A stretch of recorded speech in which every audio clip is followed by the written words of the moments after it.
पे हो सके। जी ma'am. So we are in our effort to understand adolescent behavior. कल हम डिस्कस किए थे physical development, emotional development, emotional competence कैसे उनका बढ़ाया जा सकता है, social development and cognitive development, higher mental functioning उनका कैसे होता है, क्या खाने पीने से सही रहता है, सोने की कितनी ज़रूरत है, खाने पीने में बैलेंस डाइट, ये सब हम कल डिस्कस किए थे. And today we are going to discuss, since we are talking about adolescence, we will be discussing about the moral development, जो बहुत ही मतलब which is a continuous process. ये नहीं कि इतनी एज के बाद moral development किसी का नहीं होता है. कभी कभी आपने देखा होगा कोई गुंडा था, कोई बदमाश था, टुवर्ड्स द मिड लाइफ और बाद में ये चेंज होके अच्छे आदमी भी बन जाते हैं. तो moral development is a continuous process, and how the moral development happens in childhood and during adolescence, how and what are the rules that they follow, जो रूल्स फॉलो करते हैं मॉरल डेवलपमेंट के लिए, वो हम डिस्कस करेंगे through जो भी समझने के लिए. गुड इवनिंग धर्म सिंह जी. ओके, सो जो भी हम डिस्कस करते हैं कॉन्सेप्ट्स, ये कॉन्सेप्ट्स ज़्यादा क्लियर होते हैं और समझने में आती है जब हम थियोरीज उसका डेवलपमेंट का थियोरी का डिस्कशन करते हैं. So all the concepts we are trying to understand through the theories that are given through this experimenters or through this psychologists that we are going to focus upon today. कल एक story के माध्यम से हम बताए थे Heinz dilemma करके. Heinz dilemma was the experiment actually which was done by Lawrence Kohlberg. Kohlberg ने किया था वो टेस्ट. सो उसी हिसाब से उनको पता चला कि कैसे, but the criticism was also there for the theory, but that is not our focus, but we will try to understand what the theory speaks about and how moral development is happening among the adolescents. Moral means moral development focuses on the right and wrong methods of working in the society, how to establish good behavior and make it a pattern in following the rules of the society, and the law and order has to be restored through the actions of these adults that are functioning within the purview of the law and order system of the state or of the country. और एक है universal legal system also, जिसमें human rights आपका जैसे बोलते हैं कि ये गलत है, ये तरीका गलत है, but a small child will be only confined to the punishment of behavior or right behavior which will be encouraged through rewards. So the concept of moral behavior and values in adolescence is very important, and the term has originated from the Latin word mores. So we'll discuss Kohlberg's theory, which was given in three levels: pre-conventional, conventional, and post-conventional level, and each level has two stages again. So before that, moral development of the story जो बोली थी, that was Kohlberg का story. But before that, since we have discussed about the different levels of development, Jean Piaget's developmental theory also talks about moral development. He has suggested two types of moral thinking. Thought से behaviour का पता चलता है. अगर कोई, इसीलिए आपको सब आपने देखा होगा, किसी ने अगर कोई गलत बोल दिया तो आप बोलेंगे आपके मन में था इसीलिए बोल दिए, नहीं तो कभी नहीं बोलते. So all the thinking patterns have to be oriented towards the right kind of thought, so that the behavior also will reflect the right kind of behavior in the social situations. ठीक है. So Jean Piaget, before going into the different levels, ये Kohlberg का जो है, will discuss Jean Piaget's theory of moral development, which talks about two types of moral thinking. ये दो तरीके कैसे हैं? One is heteronomous morality and second is autonomous morality. Moral realism and moral relativism. ये जो हेटेरोनोमस मोरालिटी है वो बचपन में देखा जा सकता है, 5 to 9 इयर्स के बीच होता है, जब बच्चा स्कूल जाता है। आप लोगों ने देखा होगा, you all are concern with the residential pattern of school, so I don't know if you have such young kids. 5 साल के बच्चे, 6 साल के बच्चे को देखा होगा, तो ये लोग क्या करते हैं, टीचर्स जो बोलते हैं वही सही है और किसी का बात सुनेंगे ही नहीं। नहीं नहीं, हमारे मिस ने बताया है तो सही होगा, आप गलत हो सकते हो, but my teacher is always correct. ये बिहेवियर देखा होगा आपने, है ना? टीचर का मतलब वो अक्षर अक्षर में पालन होना, टीचर की बात। टीचर ने कहा है तो गलत कुछ हो जाता है भी, तभी भी सब बोलते हैं कि नहीं नहीं, बच्चे सब बोलते हैं नहीं, हमारे टीचर बोला है, हम आपकी बात नहीं सुनेंगे, ऐसे ही लिखते हैं, ऐसे ही बोलते हैं। So that is seen among the children of the age 5 to 9 years। वो होता है मॉरल रियलिज्म। उसमें they are motivated by right and wrong behaviour punishment मिलता है, और राइट बिहेवियर से खुशी मिलती है क्योंकि टीचर्स का लाड प्यार मिलता है। This is the simple logic which they follow while performing any act or thinking about any right and wrong kind of behavior or situation, or if they have to give their opinion also, वो लोग कुछ नहीं बोलेंगे, जो बोलेंगे वो उनको जैसे पनिशमेंट अवॉइड करने के लिए ही बोलते हैं। So the different levels that we talked about, 3 levels, each level has 2 stages again। Moral realism है, जो मॉरल रियलिज्म हो गया, I am so sorry, Hindi में थोड़ा गलत हो सकता है, so you have to excuse me for that. I am trying my best to speak in Hindi also. कई कई टर्म्स का हिंदी नहीं मालूम होता है, so I will B switching over to English sometimes, but I believe बहुत सारे लोग यहाँ पे हिंदी प्रेफर करते हैं, हमारा राष्ट्रभाषा है, मैं भी ट्राई करूँगी हिंदी में जितना हो सके बताने के लिए।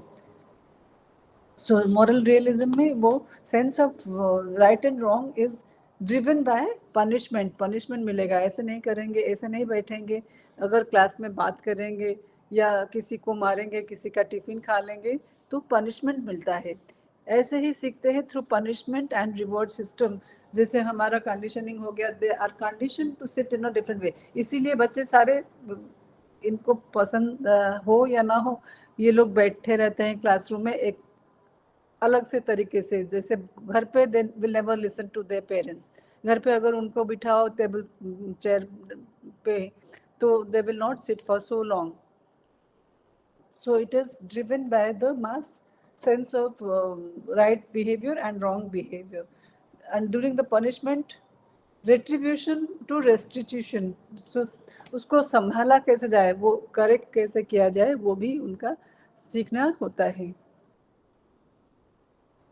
एंड दूसरा है, एज दे ग्रो अप, ये लोग दे ट्राई टू अंडरस्टैंड कि जो सही है उनके लिए सही है लेकिन मेरे लिए सही नहीं हो सकता है, so I have the right to speak up the right thing that comes to me as a right kind of thinking and right kind of behavior।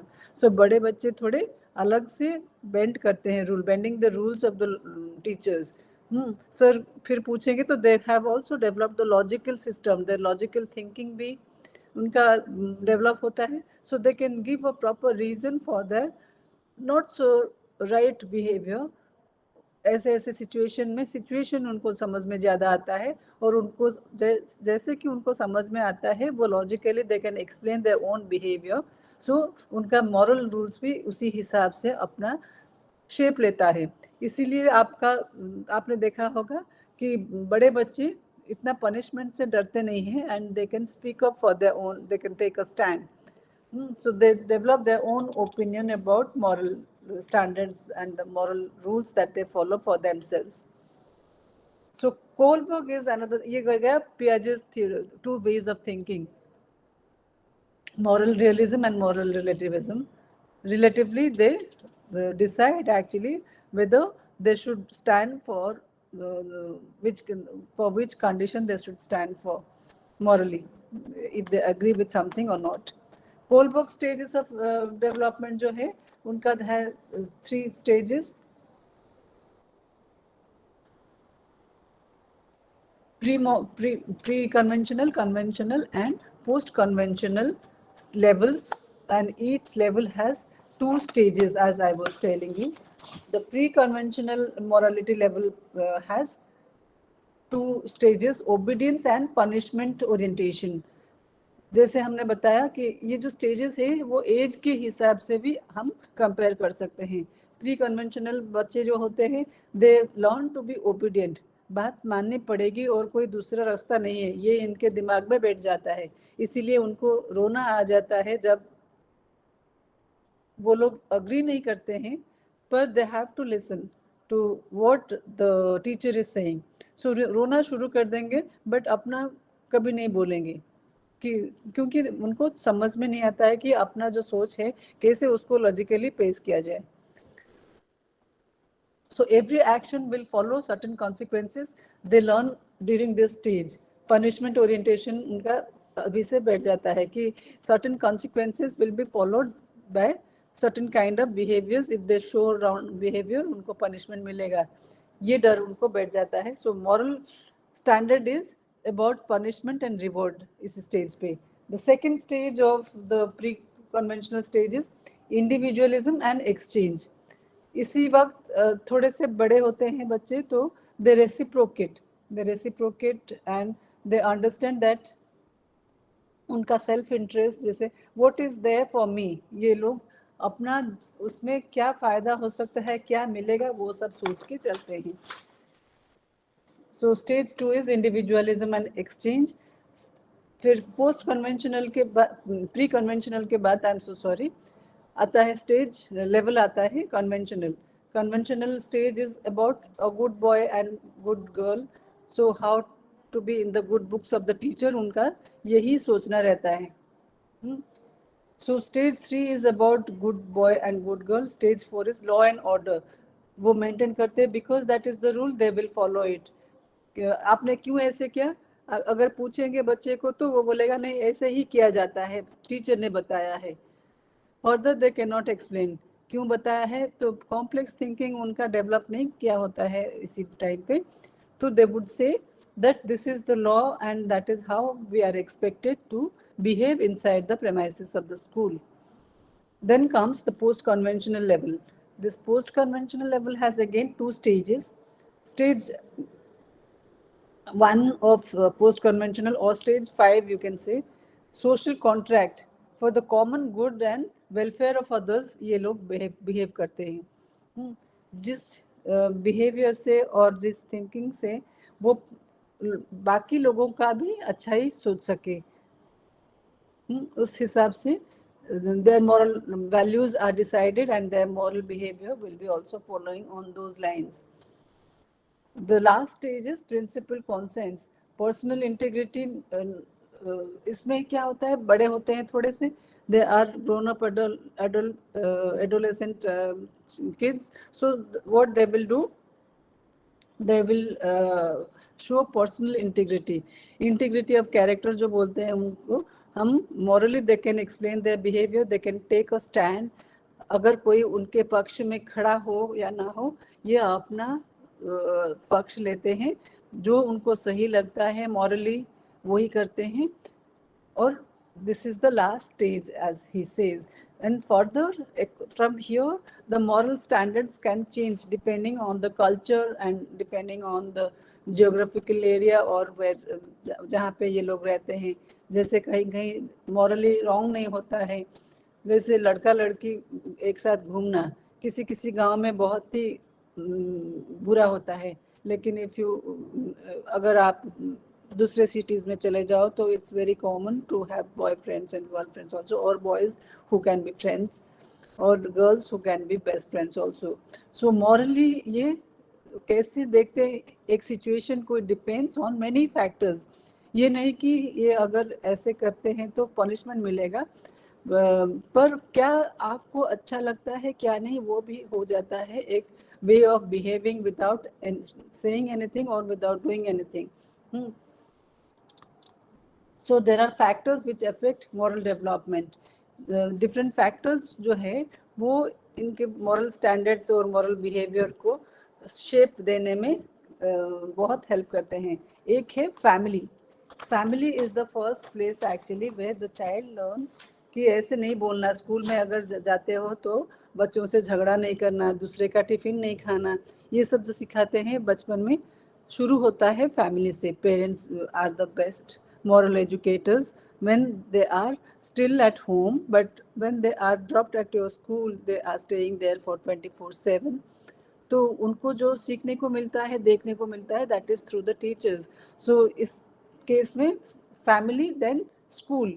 School is the factor और the responsible factor that is affecting moral development in children. Then हो गया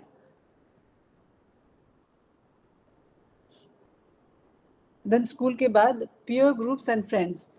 इनके साथ जो बच्चों के साथ जो, इसीलिए पेरेंट्स को देखा होगा आपने, रोक ठोक लगाते हैं, वो गंदा बच्चा है उसके साथ मत खेलो, वो बदमाशी करता है उसके साथ क्यों बैठते हो। So they try to see the bad or good influence of friends and they try to encourage their kids accordingly.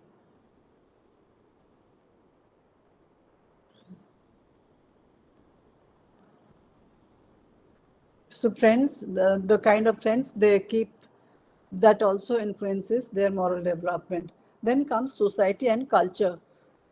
Her culture में बिहेवियर डिफरेंट होता है। जैसे कहा कि for example if you are friendly with the opposite sex, it may not be so appropriate in a particular culture, but in different cultures it is quite accepted and it is not looked upon as a bad way of behaving with the other students of the different sex. Society or culture is a main factor again which decides the moral behavior. Then media influence. Media कैसे portray करता है? Media plays a very important role in deciding what we like and what we don't like, because it presents the majority population's opinion about something. So the way media is portraying something, आपने देखा होगा अगर किसी अच्छे बंदे के बारे में भी अगर बुरा लिख दे मीडिया में या दिखा दें तो हमारा कैसा थिंकिंग चेंज हो जाता है उस व्यक्ति के बारे में। सो मीडिया इन्फ्लुएंस भी रहता है to decide about our moral standards and moral behavior. Then age of the person is also important. कौन से एज में कैसे कोई बिहेव करता है? There is something which we call as appropriate behaviour. Age के हिसाब से कोई अगर बिहेव करे तो चलेगा। बच्चा है तो रो के नीचे बैठ के, if they are rolling on the floor and crying also, it is okay and it is acceptable. But अगर बड़ा बच्चा अगर ऐसे बिहेव करेगा तो हम उसको बोलते हैं कि ये क्या, इसको दोहरा पड़ता है, ऐसे बदमाशी क्यों करता है। सो एज अप्रोप्रिएट बिहेवियर दिखाना जरूरी है which will decide the moral behaviour also. Gender is socially assigned actually. Gender and sexuality, these are two different things. Gender is socially attributed to the person and लड़के और लड़की का expectation from them different होता है। जैसे बच्चे अगर लड़का हो तो they can come home late, रात को लेट से आएंगे तो उनको डांट नहीं पड़ती है। लड़कियां हो तो उनके लिए ज़्यादा डिफरेंट रूल होता है। Before sunset or before it gets too late they have to be home. So there are different moral checkings on the behavior of the boys and girls. Accordingly they behave in the society because they are expected to behave in certain manners. And education also plays an important role in developing moral values. Education जैसे building the moral ground. अगर आपको याद है तो हर story book के छोटे छोटे story books जो होते हैं बच्चों के लिए, नीचे एक लाइन में रहता है what we learned, so the moral of the story ऐसे लिखा रहता है। और आजकल तो मॉरल साइंस करके एक क्लास भी होता है, but it was not a part of our course curriculum long time back. There was no moral science, but people used to behave perfectly in typical situations in perfect manner, because ये उनका social influence होता था, और the time period they belong to, it was not required to teach them moral behaviour. Slowly सबका बच्चे कम हो गए, और उनको सिखाना भी ज़रूरी हो गया, बिकॉज कंपटीशन इतना बढ़ गया। फॉर हर बात के लिए they have to qualify the exams, और एंट्रेंस एग्जाम तो बच्चों के लिए भी होता है। सो अकॉर्डिंगली हर एज पीरियड से हिसाब से उनका तोलने का तरीका डिफरेंट हो गया। Am I a little clear about the concepts? I hope when I am speaking in Hindi. नहीं तो आप लोग पूछ सकते हैं questions. So education is very important while teaching the moral behavior to the students. Accordingly, there are stories to explain. जैसे आज इस कहानी से पे क्या सीखे, ये टीचर्स बोलते हैं, सो बच्चे भी बोलते हैं, उसके आंसर भी बोलते हैं. Then you refer the book also. The moral of the story is झूठ नहीं बोलना चाहिए. नहीं तो एंट का story, there are many stories actually. The rabbit and the tortoise, the moral of the story लिखा हो रहता है. So this is how the different age groups are taught about moral behavior through the education system. Moral values क्या होता है? Moral values are defined as standards or principles which help the person to choose between right and wrong, good or bad, or to decide what is expected of them or what is not expected of them to behave in social situations. So इसके through they can live a peaceful life. Peaceful life उनको मिलेगा, क्योंकि their behaviour is accepted by every significant other in their society and their family. So in such a context, how being a teacher you can be helpful to the child for developing a good moral value. So you be the role model. Role model को follow करना, जैसे practice before you preach बोलते हैं. तो खुद झूठ बोलते रहेंगे, बच्चों को बोलेंगे झूठ मत बोलना है, सो बच्चे बाद में जाके हंसते हैं. ये तो झूठ बोल दिया हमारे सामने, नहीं तो गुस्सा मत करना, पर गुस्सा खुद को आता हो. There is a nice story also. Gandhi ji का टाइम का एक बात है. एक पेरेंट लेके आया अपने बच्चे को, बोला कि इसको आप बोल दीजिए कि ज़्यादा मिठाई नहीं खाए, ये बहुत मीठा खाता है. तो गांधी जी टोल्ड हिम आप अगले हफ्ते आओ. सो अगले हफ्ते फिर से वो अपने बच्चे को लेके गया, तो तभी उसके कान में, गांधी जी बच्चे के कान में बोल दिए, आज से मीठा मत खाना, बहुत बुरा होता है. तो उसके पापा को बहुत हैरानी हुई कि ये बात तो महात्मा गांधी पहले से भी बोल सकते थे, क्यों नहीं बोला तभी लास्ट वीक जब लाया था, बस इतनी सी तो बात बोलनी है. तो उन्होंने पूछा महात्मा गांधी से कि आपने ऐसे क्यों किया. Then Gandhiji said that when I am not practicing something, how can I teach that to the small kid?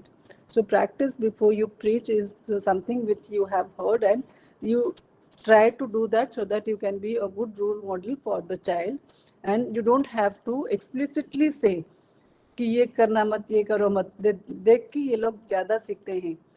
जिनका सीखना होता है वो देख के ही सीखते हैं और रोल मॉडल मान के चलते हैं. बहुत सारे टीचर्स होंगे जिनको बच्चे ज़्यादा मानते होंगे. ये डर के, कभी कभी तो डर के मारे मानते हैं, but that is not out of love and respect always. But mostly it is long lasting when it is out of love and respect, both combined. क्योंकि उनको अच्छे लगते हैं और टीचर बन जाता है रोल मॉडल उनके लिए, because they have observe the teacher practising good things, है ना.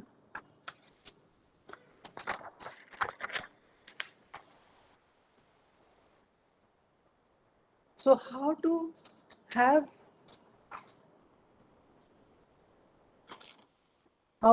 influence the children as a teacher we are discussing. So in that context, you can be a role model. You can acknowledge and appreciate good behavior.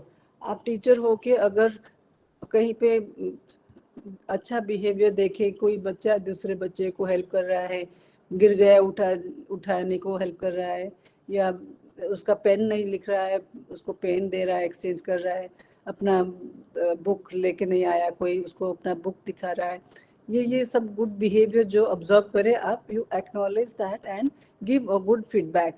So they will be influenced by the positive responses that the teacher is giving in the classroom, and they will be inclined to show such behavior and repeat such behavior. Then one more is share and discuss moral experiences. जैसे आप class में पढ़ाते पढ़ाते जैसे बच्चों को पूछते हैं क्वेश्चंस, अपना मॉरल एक्सपीरियंसेस भी उनको बोल सकते हैं, मैंने कैसे सीखा ज़िंदगी में, उनको आप बोलेंगे तो they will also be happy to learn from your experiences.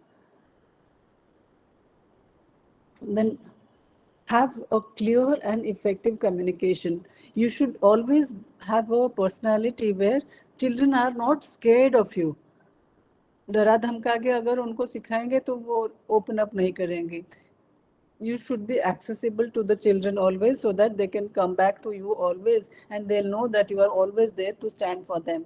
So अगर आप communicate clearly करते हो, जो बोलना है अगर आप clearly बोलते हो, कुछ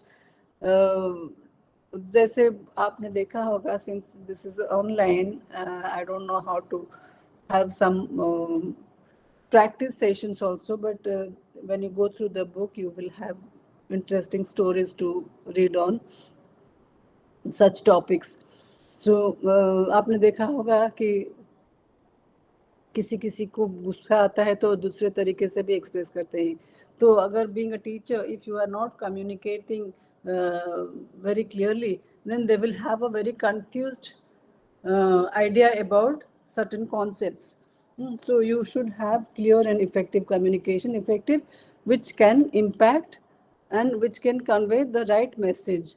जो सही मैसेज देने को आप चाहते हो वो मैसेज अक्रॉस जाएगा, बच्चों के समझ में भी आ जाएगा, उसका कोई दूसरा मतलब ही नहीं निकालेंगे, क्योंकि they know that you are such a teacher who is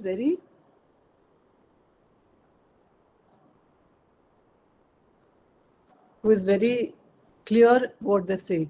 वो जो बोलते हैं वही करते हैं. ऐसे बच्चे टीचर को, ऐसे बच्चे ज़्यादा लाइक करते हैं. Then you can make them think of the wise use of media. Media usage, जैसे फॉर एग्जांपल आप मूवी के बारे में अगर कोई अच्छा मूवी देखे आपने, जैसे हो गया आपका there was a movie by Rani Mukherjee, Hichki. उसमें जैसे that is a very good example to see how teachers can affect the way children behave and how they perform in their academic life also. It is the teacher's behavior actually. So underachievers के लिए the teacher is, how the teacher is trying her best. You can see that movie also if you haven't seen, because that will also influence you. So right kind of movies, suggesting them movies to watch or making them read, so you can make them think like suggestions of the teachers, they will always follow. So right kind of use of media is also very important for the teachers to suggest or to give their opinion on certain news that comes in the newspaper or something and discuss ये सही रहा कि नहीं. So some of the moral values जो बोलते हैं, क्या क्या है moral values, क्या क्या दिखाने से moral values अच्छा है बोल सकते हैं हम. One is empathy. Empathy is, जैसे कल बात कर रहे थे हम empathy.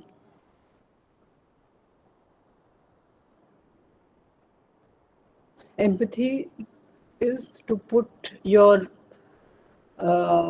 self in the shoes of the other person and experience the same kind of experience that they are going through. You can experience that.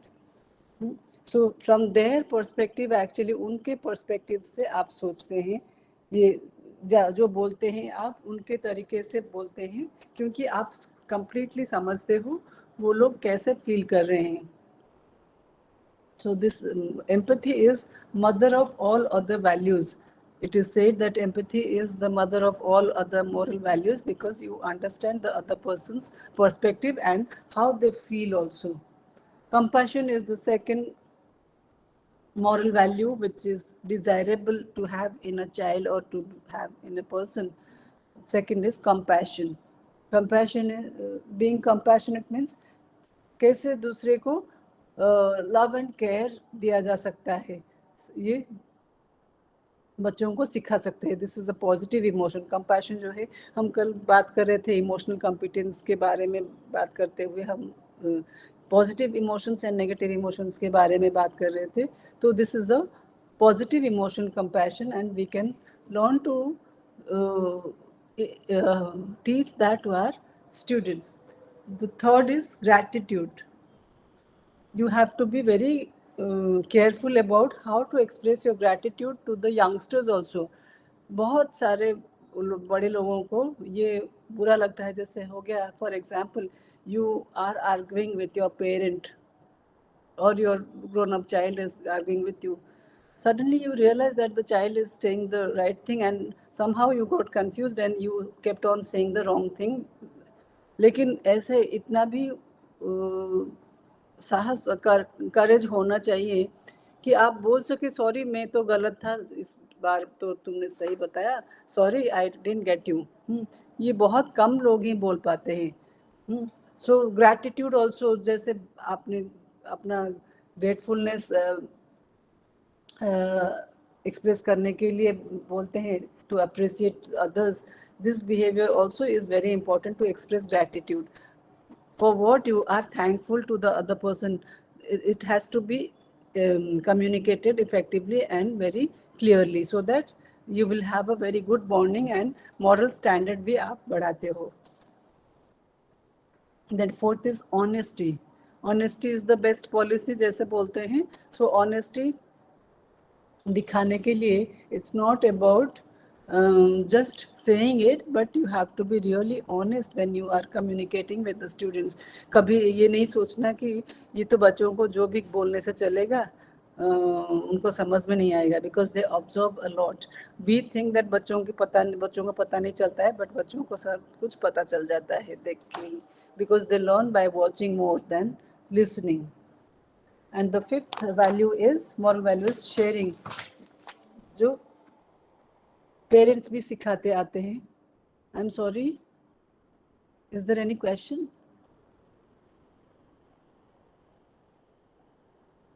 I hope I am connected.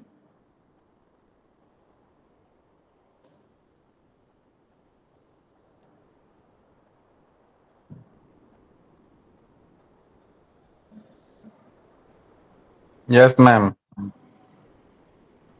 Okay. Okay, thank you so much.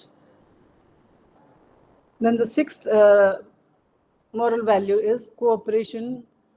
There are other values also: respect, cooperation, responsibility, equality, justice, courage, then acceptance, patience. Acceptance means you have to accept yourself first, the way your behavior is, if it is a good behavior, and deep inside if you know that you need to change that kind of behavior to be more acceptable by others, then you can change that and accept yourself. And accepting others is also very important, but that you cannot do full with a very grateful heart if you are not accepting yourself. So you have to accept your positivity and your behavior that you show towards others. Then you can accept others and you can avoid conflicts also. When you are putting yourself in others' shoes by empathy, showing empathy, so you will be more acceptable in the society as a good person. Patience हो गया दूसरा moral value. Patience, perseverance. You should learn how to be patient. जैसे बच्चों को आप class में पढ़ाते हो तो patience सिखाने की ज़रूरत है. It is both for the teacher and for the child. The teacher also has to be patient while teaching and while expecting some changes in the child or in the adolescent. And perseverance is something to pursue continuously. So perseverance is the key to achieve success. लगे रहना किसी काम में जब तक वो success नहीं हो मिले उसमें. And one more moral value is self control. खुद को कैसे कंट्रोल किया जाए उसको लेके सेल्फ रेगुलेट के कैसे किया जाए, it plays an important role also बच्चों को अपना थॉट्स और बिहेवियर मॉरली ट्यून इन करने के लिए. So this is all about moral development. Then we'll discuss what are the issues and problems in adolescence.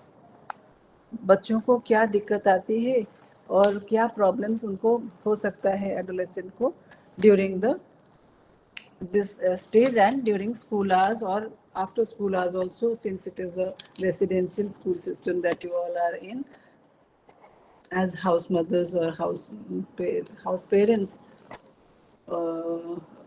house masters, sorry. So adolescence or mental health, when we talk about the issues and problems, the issues can be a real problem which is observable, or it can be a hidden issue which the child who is suffering is only aware of and others are not aware of. So uske in that context, we will discuss about the academic achievement, academic performance, what are the factors that affect academic performance and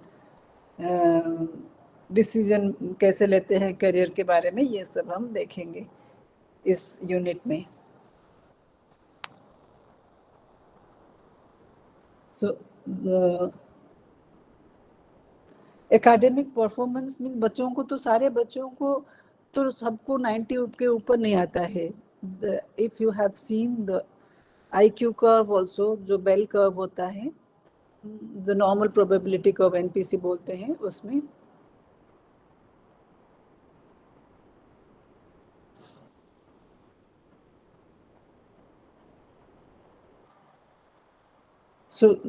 कोई कोई बच्चे ज़्यादा intelligent होते हैं, कई बच्चे maths में poor होते हैं, इंग्लिश में स्ट्रांग होते हैं, साइंस में स्ट्रांग होते हैं, इंग्लिश में पुअर होते हैं.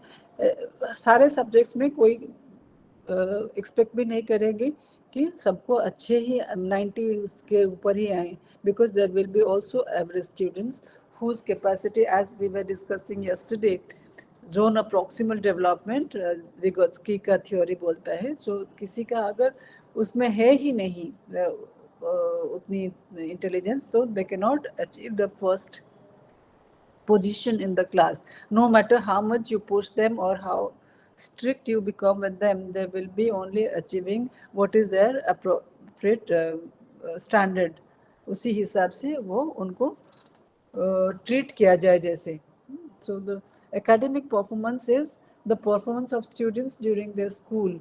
स्कूल में कैसे वो परफॉर्म करते हैं, एंड वो मेजर किया जाता है थ्रू ग्रेड्स. जैसे ABCD उनका ग्रेड्स हो जाता है, या परसेंटेज उनको दिया जाता है. क्लास टेस्ट के थ्रू हमको पता चलता है कि बच्चा कौन से सब्जेक्ट में ज़्यादा एफर्ट देना चाहिए और इसमें वीक है. ये सब एकेडमिक परफॉर्मेंस थ्रू ग्रेड्स और थ्रू परसेंटेज पता चलता है. There is something which we call Rosenthal effect. उसमें अगर teacher the teachers play a very important role in academic achievement. क्योंकि अगर बच्चे को, अगर I don't know, since you all are grown up, I mean dealing with grown up children also, उनको कैसे आप फीडबैक देते हो वो भी ज़रूरी है. रोजेंथल इफेक्ट उसी हिसाब से expectations of the teacher from the student.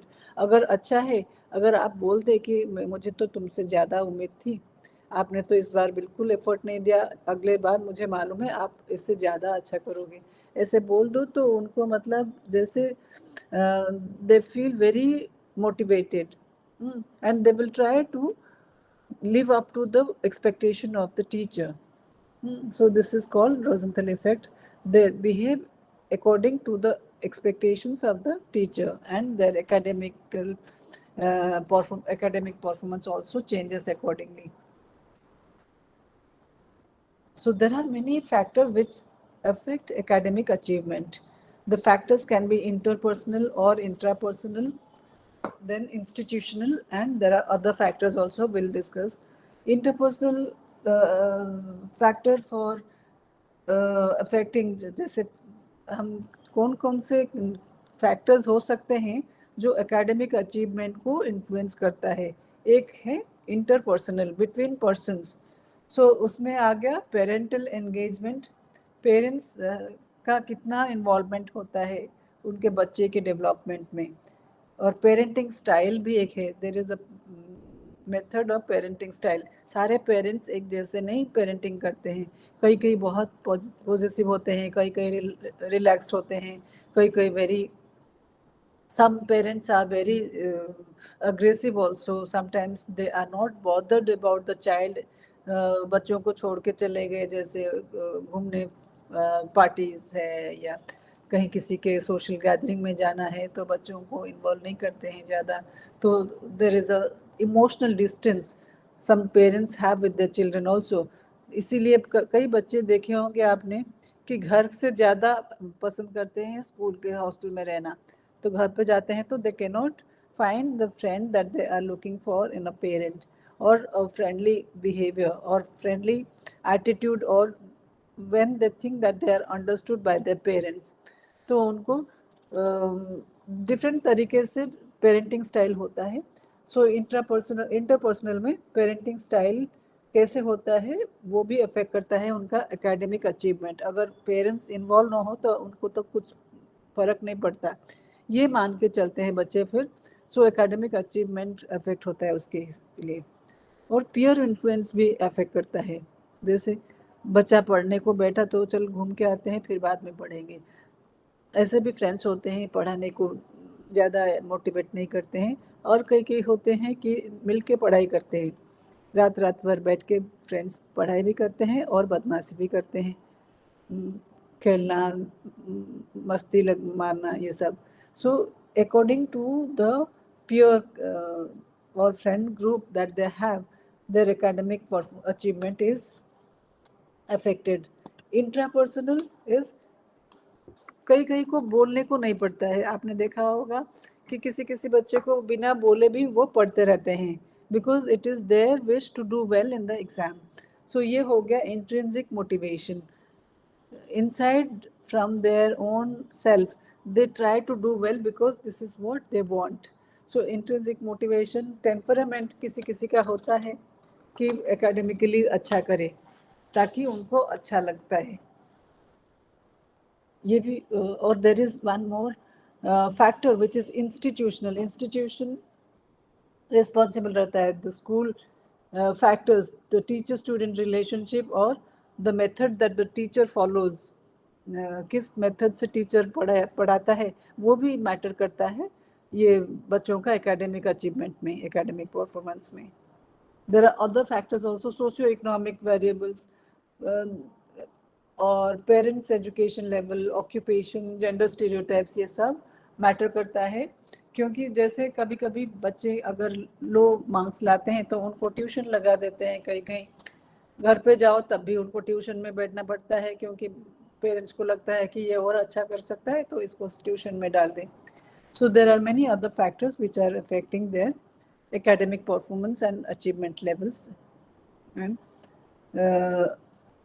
above these methods जो हम डिस्कस किए, उसके अलावा there are also other influences that they are influenced by। जैसे हो गया social influence, जैसे there is a theory McClellan has given, so we always remember things and we try to emulate good people। जैसे role model की बात कर रहे थे तो we try to follow when we hear about such stories। जैसे for example I was talking about this movie also, if you get a chance you can watch that movie in your with your students school में, हिचकी जैसे बोले। so when you are trying to help them you have to tell them that the feedback has to be good। आप कैसे उनको बढ़ावा देते हैं या सोशल सिचुएशन में कैसे उनको बताया जाए कि अच्छा करते हैं, ताकि वो ऑफेंडेड ना फील करे कि हमको तो जब भी देखो पापा मम्मी बोलते हैं कि ये खराब किया है, कभी अच्छा करे तो बोलते नहीं हैं, बस हमारे बारे में बोलने में लग जाते हैं। सो पेरेंट्स के जैसे टीचर्स भी होते हैं, इस बार फेल मत होना, और अगली बार, पिछले बार फेल कर गया था, इस बार तो मैं तेरे को देख लूँगा। ऐसे भी मतलब they don't take it seriously anymore if you have this habit of socially ridiculing them, they take it very in a different way. There are, because depending on the personality characteristics, हर बच्चा एक जैसा नहीं होता है, किसी किसी को ये they take it as a challenge, और कोई कोई इसी को ज़्यादा बुरा मान के और भी बुरा रिजल्ट्स भी कर सकते हैं. So the learning style also is different.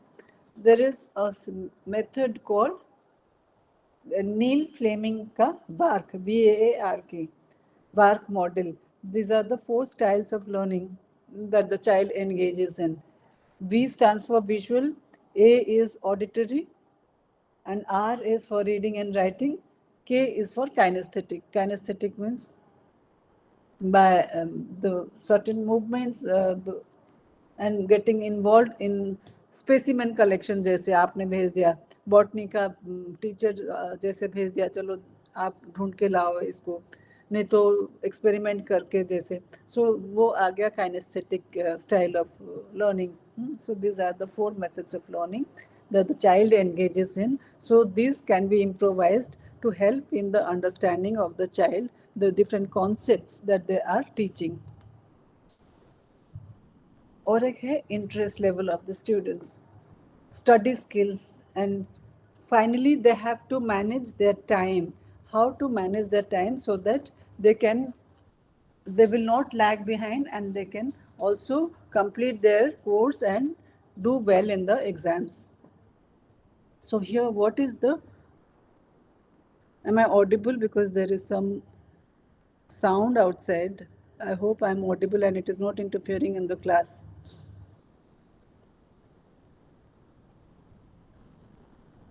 So the tips for the teacher for time management is, you can or in the hostel where the kids are staying, and you can use a calendar to plan ahead. Calendar रख के, सबका आदत होता है कि exam से पहले एक कैलेंडर बनाएं, उसमें कौन सा दिन क्या क्या पढ़ाई करेंगे, कौन कौन सा पोर्शन कंप्लीट करेंगे. अगर उनके साथ बैठ के किया जाए तो they will do well in their academics. Make a daily day to day basis पे टू डू लिस्ट बनाया जा सकता है. They can also work on a project at a time, instead of focusing on multiple things, एक एक करके वो finish भी कर सकते हैं. And you have to be realistic about the time that you're spending. So treating time like money, पैसा जैसे ट्रीट करते हैं, टाइम को भी आप लोग उतनी प्रेशियस सोच के आप उसको स्पेंड कर सकते हैं, ताकि वो टाइम लूज ना करके they can complete their course.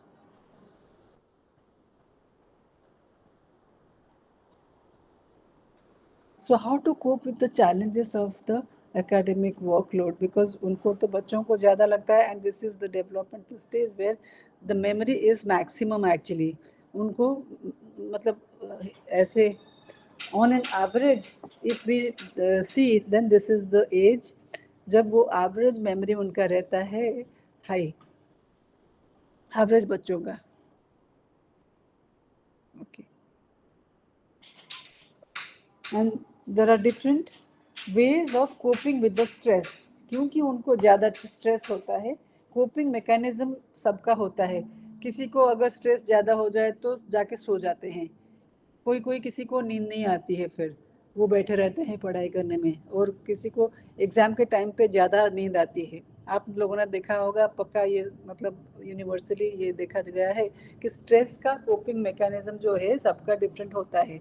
And बच्चों में तो ज़्यादातर they get affected with the stress of academic achievement. उनको पढ़ाई में अच्छा करना है तो उसको लेके भी स्ट्रेस हो जाता है. स्ट्रेस कोई देता है, पेरेंट्स देता है तो अलग है, लेकिन उनका खुद का भी स्ट्रेस बढ़ जाता है. So what are the coping mechanisms? So they need to cope with the stress level so that they can perform well and give their best. So उसके लिए they can plan out beforehand. So उसमें coping mechanism में there are 2 ways of coping. either they can focus on the problem or they can avoid the problem. Fight or flight situation जैसे आपने पढ़ा होगा, either you face it or you avoid it. So बच्चों का problem solve करने का तरीका अलग होता है. So they try to focus on either problem or they are going to react emotionally or they can avoid also. So accordingly, there are 3 types of coping mechanism they will be using: problem focused coping, emotional based coping, avoidance based coping. So they will try to avoid as if it is not existing. तो stress वो कारण है ही नहीं उनको चिंता करने की, ऐसे बिहेव करेंगे और they will behave differently during the time of stress. कई होते हैं गुस्सा करेंगे, नहीं तो they will have lack of confidence, खुद को खुद में उनका मतलब सेल्फ एफिकेसी एक होता है, खुद में विश्वास, वो उनका कम होता है किसी में. खुद को ब्लेम करेंगे, ज़्यादा गुस्सा करेंगे, emotionally they will react to the situation. और कई बच्चे होते हैं they will address the problem as it is and try to find a solution. Problem focused coping, which is the best, because they will try to find a solution when they are stressed and they will try to manage it. So इस context में any questions till this point?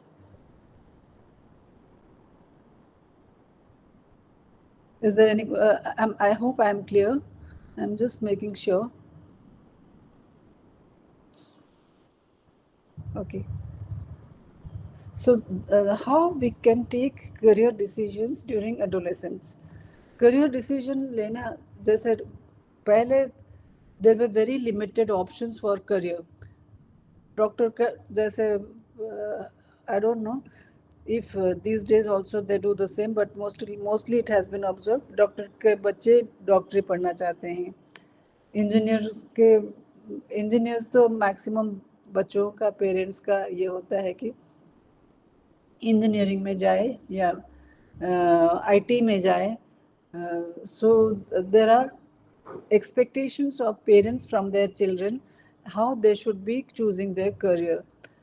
But these days these youngsters have more options and they are quite matured in talking about the career. Whether they follow through the decisions they are taking, that is a different matter. But उनको ज़्यादा मालूम होता है. जैसे एक बच्चा आया था तो उसके पेरेंट्स को नहीं पता था कि ऐसे भी ऑप्शंस होते हैं. जैसे म्यूजिक इंजीनियरिंग हो, the kid wanted to get into music engineering, something related with the instruments and the setting up of stage.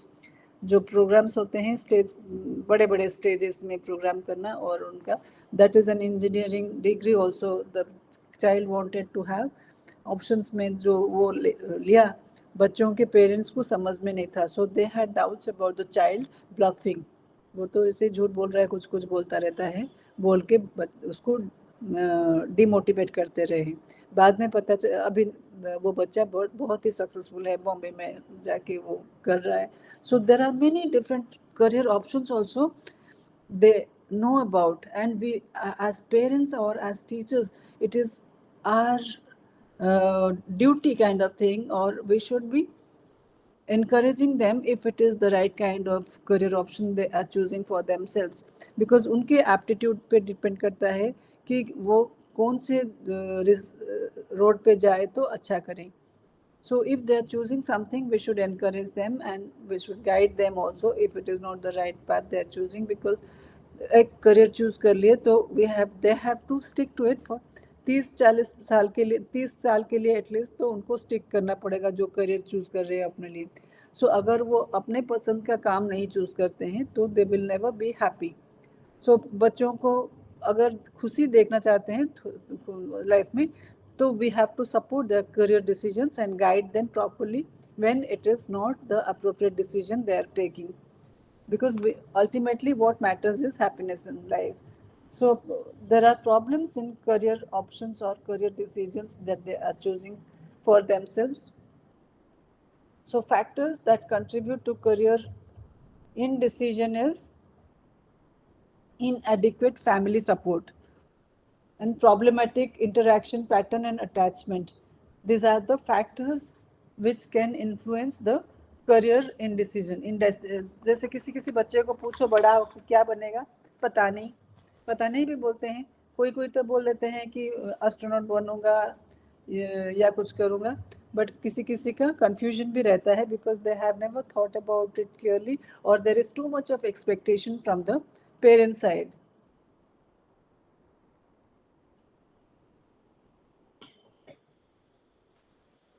Then दूसरा रीज़न है for career indecision, career related barrier and social support perception.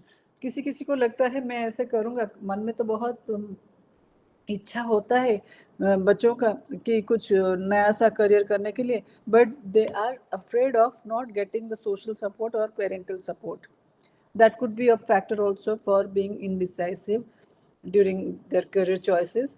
Self-efficacy, belief, self-efficacy जो बोल रहे थे वो lack होना, professionally उनको पता नहीं कि वो कैसे कर पाएंगे, बस सुने हैं कि ऐसा एक करियर होता है पर नहीं मालूम कि ये कैसे जाएगा. So they need somebody to guide them into that line who has some experience in it.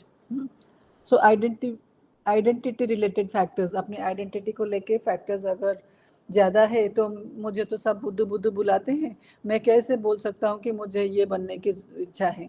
सो इसीलिए खुद चुप रह जाते हैं when they are sitting for the career choices.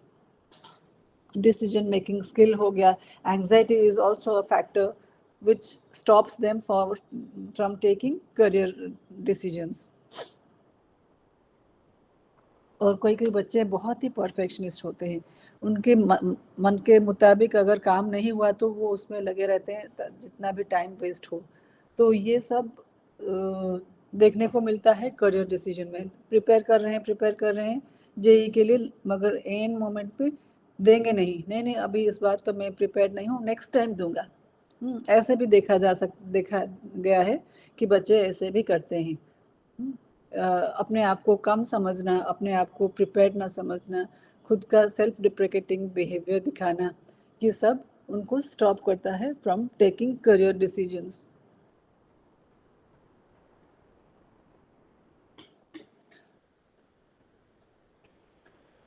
There are sometimes there is a career decision making taxonomy also. उसमें lack of readiness, they are not ready yet, or they don't have enough information which they can depend upon for taking career decisions. और कहीं inconsistent information भी होता है. They can not take a decision because जो information उनको मिलता है contradictory information मिलता है. कोई बोलता है कि इसमें ये सकता है, ये हो सकता है, इंटरनेट पे ये आया है, दूसरे बोलते हैं तो नहीं, सही में तो ऐसे नहीं होता है, बस ऐसे लिखा गया है. So there are many factors which stops them from making good decisions about their own career. So इस सब के इन सब केसेस में ये होता है, ये करना ज़रूरी है. पेरेंट्स एंड टीचर्स और the proper experts should be guiding the child to get a proper career choice depending on their attitude and aptitude. कहीं किसी बच्चे में कोई गुण अगर अच्छा है तो वो टीचर को दिखता है, पेरेंट्स को नहीं दिखता है. Sometimes you have to be bold enough to go against the parental decision and enforce the child's decision if they want to do something which the parents don't approve also. क्योंकि as a teacher, since you are spending more time with them, you know what they are good in. Then what is the role of socio-demographic factors in academic performance and career choice? जैसे जिस इलाके से ये बच्चे belong करते हैं वो भी उनके करियर चॉइस को इन्फ्लुएंस करता है.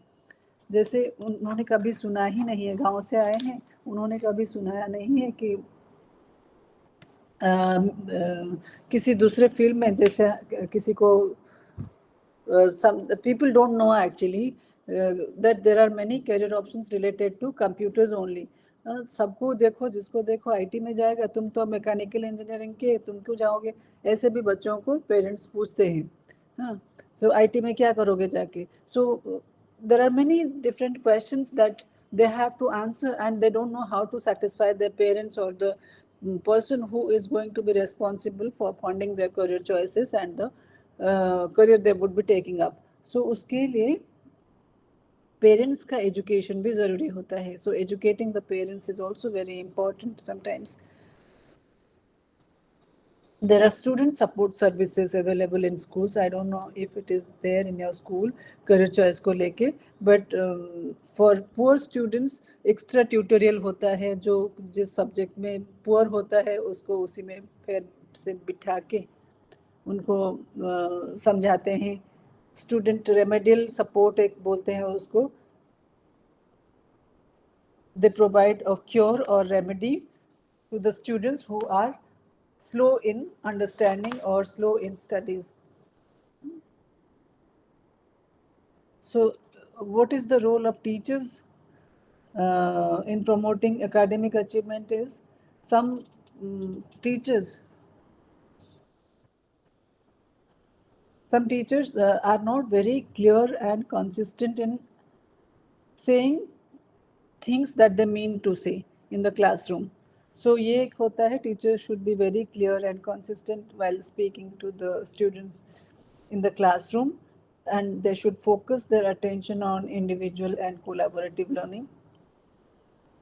The goals that they are fixing for the child, they should help the students to maintain their confidence in themselves, and they should strengthen the bonding between parents and school administration.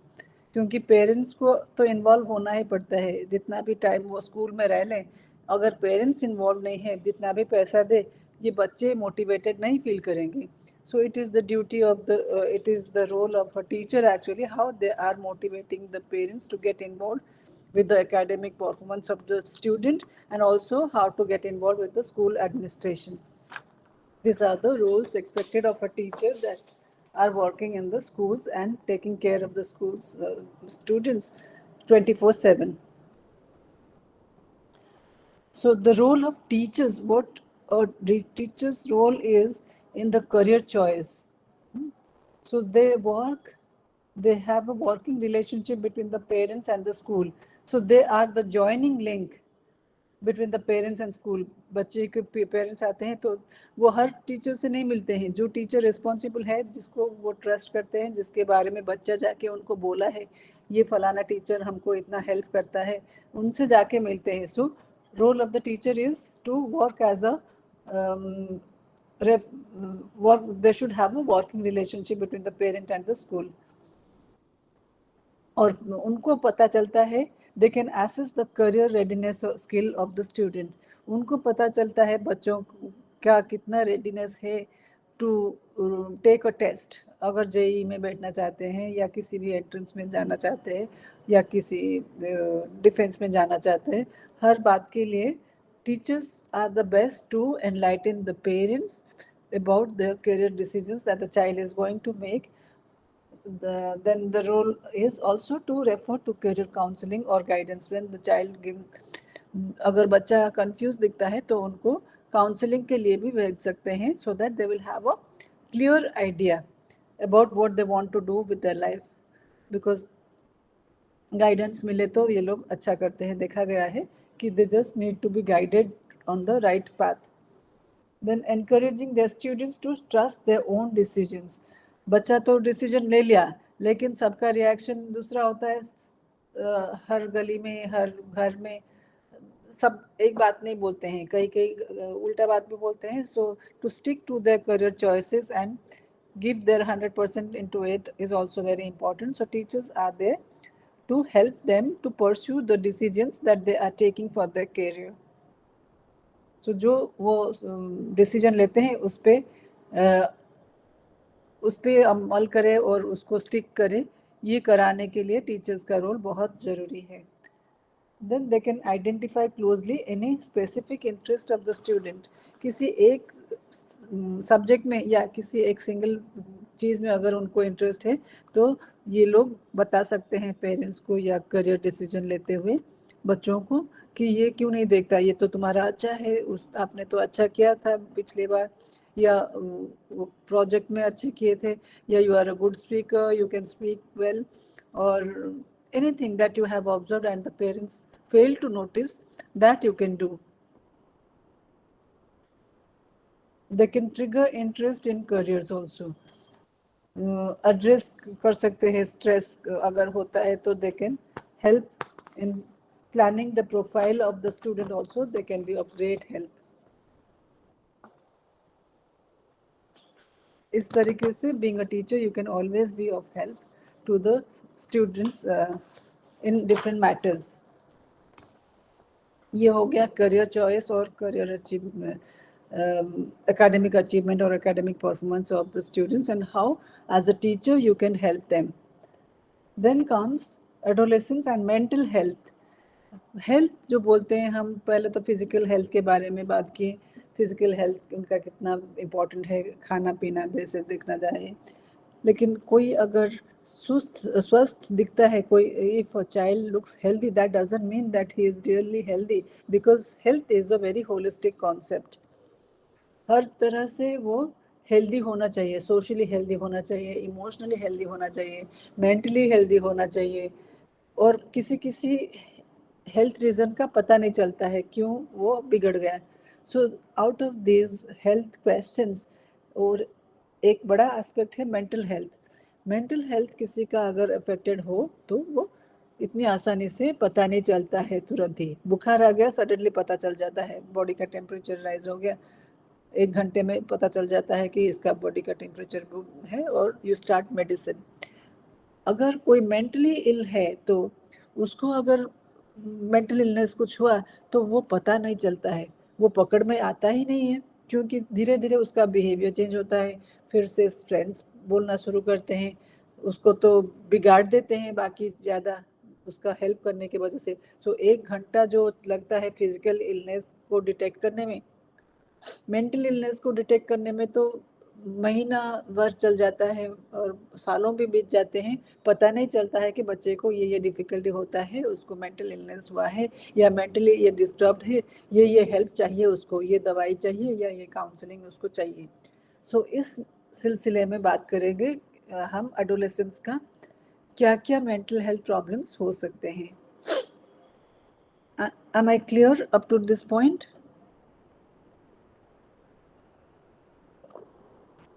Yes, madam. Okay. So when we talk about mental health of adolescents, क्या क्या कारण हो सकते हैं mental health problems दिखने की. एक तो है मेंटल हेल्थ जो बिगड़ जाता है उनका, दैट वो ऑब्जर्व होता है थ्रू द स्लीप पैटर्न. उनका स्लीपिंग पैटर्न चेंज हो जाता है, बिना रेस्ट किए वो दिन भर, मतलब they will be days together they won't be sleeping. नींद आती ही नहीं है, नहीं तो एंग्जाइटी, हाथ पैर वो शेक करने लगते हैं, स्वेटिंग होता है किसी किसी का. So they ignore it thinking that this is just minor,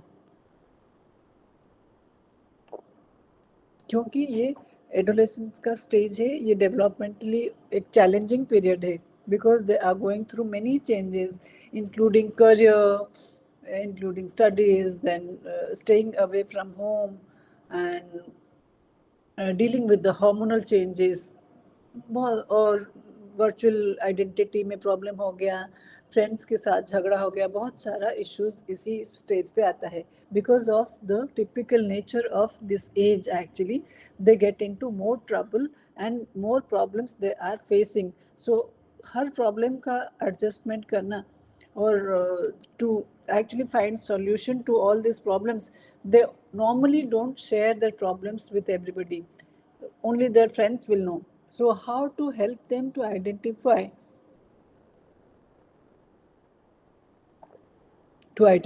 the problems they are facing related to their mental health. That is important because hormonal changes के through भी उनका behavioral changes हो सकता है.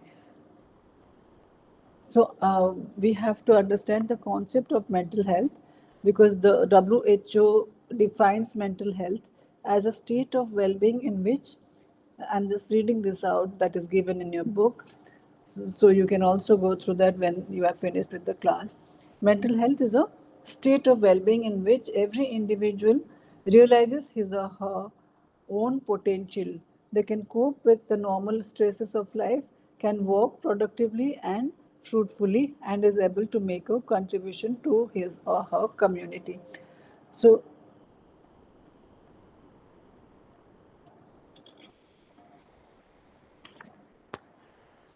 नॉर्मली मेंटल हेल्थ के ऊपर इतना हम एम्फसाइज करते हैं क्योंकि उसी वजह से ही एक एडोलेसेंट किड इमोशनली और सोशली प्रॉपरली बिहेव कर सकता है, वो अपने एनवायरनमेंट के साथ इंटरेक्ट कर सकता है और इफ़ेक्टिवली वो काम कर सकता है अपने पर्सनल लाइफ पे भी. So the most important factor that we are going to discuss in connection with the mental health is stress. सबको stress होता है. As grown-ups also we have stress. तब अगर physical illness कुछ हो गया उसको भी लेके stress होता है. अगर किसी बच्चे का झगड़ा हो गया वैसे उसको लेके स्ट्रेस होता है. पापा ने डांट दिया, आज घर से फ़ोन नहीं आया, उसको लेके स्ट्रेस. आज घर से फ़ोन आया इसीलिए स्ट्रेस. बहुत सारे रीजंस होते हैं इन बच्चों के स्ट्रेस के कारण. So stress sometimes is manageable and sometimes it is out of control because it is too much for the child to handle the stress. So stress during adolescence period will also lead to different kinds of mental illnesses or diseases that we are going to discuss now. What could be the remedy for that? So socioeconomic status की वजह से, if somebody is poor, actually I don't know if we really care to understand the socio-economic status of the children that are in our school, because अगर वो लोग सारे एक ही uniform पहन के एक साथ घूमते हैं तो हमको लगता है कि सारे ओवरऑल देखते हैं तो हमको लगता है कि सब ठीक ही है, but behind the uniform the child, the small child which is left alone, जिनको मतलब प्रॉब्लम्स होता है, अगर उनको खबर आता है कोई स्ट्रेसफुल सिचुएशन का घर पे तो उनको भी स्ट्रेस हो सकता है. ये हम unless it comes to the front we don't realize that. So stress in adolescence is very important. Socio-economic status उनका जैसे is one of the most important factors. अगर उनके घर में अगर प्रॉब्लम है, इकोनॉमिक क्राइसिस है, तो वो तो कोई किसी को बताएंगे नहीं, बट इधर उनको इच्छा है कि उनके पास भी कोई अच्छा चीज़ रहे, एक अच्छा सा कैलकुलेटर रहे या एक अच्छा सा फ़ोन जैसे फ्रेंड्स के पास है वो रहे, बट इकोनॉमिक क्राइसिस के कारण वो बोल नहीं सकते हैं और सोच सोच के परेशान है कि कैसे बोले हम. ये भी हो सकता है कि इनको स्ट्रेस जो होता है पॉवर्टी के कारण होता है. इनको स्टेटस अपना बजाय रखना है, क्योंकि सारे फ्रेंड्स ग्रुप में नहीं तो उसका मजाक उड़ाएंगे कि तुम्हारे पास तो ये भी नहीं है, तुम तो साइकिल भी नहीं चला सकते. उनको क्या मालूम कि इसको साइकिल खरीदने के लिए पैसा भी नहीं मिला. So for example, I am saying, so there are many factors which can lead to stress. Family and relationship is also another factor which can be causing stress. बच्चों को देखा होगा आपने कि उनको घर से आके छुट्टी में जब घर जाते हैं, आने के बाद उनको ज़्यादा स्ट्रेस होता है, उनको ज़्यादा ये रिएक्ट करते हैं. फिर टाइम लगता है उनको एडजस्ट करने में, थोड़े दिन में वो लोग फिर ठीक हो जाता है. पर suddenly when they come back they show some stress symptoms also, which the symptoms which are related to acute stress. Socio-cultural factors भी हो सकते हैं उनके स्ट्रेस के कारण. If they belong to the minority group or diverse population, उनका भी इसका भी एक इम्पैक्ट होता है. अगर कोई माइनॉरिटी ग्रुप को बिलोंग करता है, आपके स्कूल में तो ऐसे बच्चे भी बहुत सारे होंगे, है ना? Those who are coming from the minority background, है ऐसे स्टूडेंट्स? क्योंकि ये तो रूरल पॉकेट्स में भी स्कूल्स हैं। यस मैडम है। सो आपको लगता है कि इनका सोचने का तरीका और उनको स्ट्रेस ज़्यादा होता है because they belong to a particular minority group और डाइवर्स पॉपुलेशन का? कभी खुल के बात करते हैं कि हमारे इसमें जैसे किसी को ये क्या बोलते हैं, टोटका करते हैं, बीमार हो तो एक बच्चे को when I was taking the workshop actually in one of my classes somebody was sharing कि एक बच्चे को बीमारी के कारण ले गए उसको जादू टोना, वो जो क्या करते हैं वो they do some black magic actually, तो उसको झाड़ फूक करने के लिए ले गए। Then the child came back after the holidays to the school and then he started actually showing wrong type of behaviour, अजीब सा बिहेव करने लगा। फिर उसके पेरेंट्स आके बोले कि उसको झाड़ फूक करने के लिए ले गए थे, जबकि वो किसी डिजीज उसका मेंटल इलनेस निकला था। सो ये भी ऐसे भी उनके प्रैक्टिसेस डिफरेंट होते हैं because they belong to a minority group. हमको नहीं मालूम होता है कि ये भी उनका तरीका हो सकता है सच प्रॉब्लम्स हैंडल करने के लिए, तो वो भी हमको समझना चाहिए कि ये स्ट्रेस के कारण हो सकते हैं। और बच्चा बोल नहीं पाता है घर पे कि मुझे इधर मत ले जाओ, मुझे स्कूल का डॉक्टर मालूम है, बिकॉज दे आर एजुकेटेड। कई कई बच्चे ऐसे भी होते हैं जिनके पेरेंट्स कभी पढ़ाई नहीं किए, कभी स्कूल भी नहीं गए। ऐसे भी होते हैं आपके स्कूल में बच्चे जिनके पेरेंट्स कभी स्कूल नहीं गए? We are having. है? Yes, madam. We are having some Okay. students. Okay, such is the condition. So social cultural level इनका different होता है, but ये बच्चे तो पढ़ाई करके they are getting ideas about all developed things. So इनके सोचने का तरीका अगर फैमिली के सोचने के तरीके से नहीं मिलता है तो उनको स्ट्रेस होता है, पर आके किसी को बता भी नहीं पाएंगे कि हमारे फैमिली में ये बिलीव नहीं करते हैं या ऐसे करते हैं। So there are other stress factors also. Routine अगर फॉलो नहीं किया, घर पे जाके देखे कि पेरेंट्स, किसी किसी के पेरेंट्स ये भी होते हैं डेली वेज वर्कर्स होते हैं, तो वो सुबह से चले जाते हैं शाम को आते हैं, तो बच्चा लेफ्ट आउट फील करता है कि हम घर पे आए तो वही फिर काम, ये तो काम पे चले जाते हैं, मैं क्यों आया घर पे? हॉस्टल में था तो ठीक था, बाकी बच्चे थे, बाकी बच्चों के साथ खेल रहा था। This is also one way of thinking for the child to feel left out and feel neglected. So these are the different, there could be causes of emotional problems across environments. So residential और hostel environment में क्या reason हो सकता है? Stigmatization and exclusion from other participants.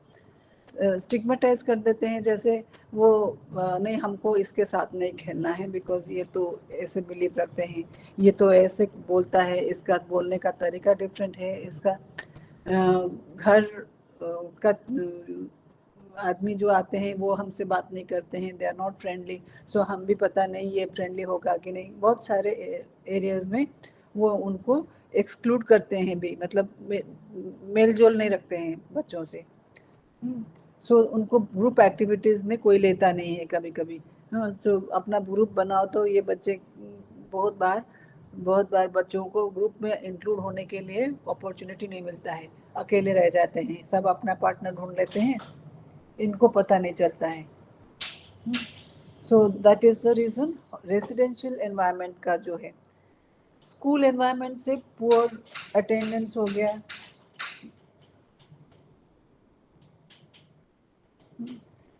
these are the causes of emotional problem we are discussing because of the environment in residential and school environments.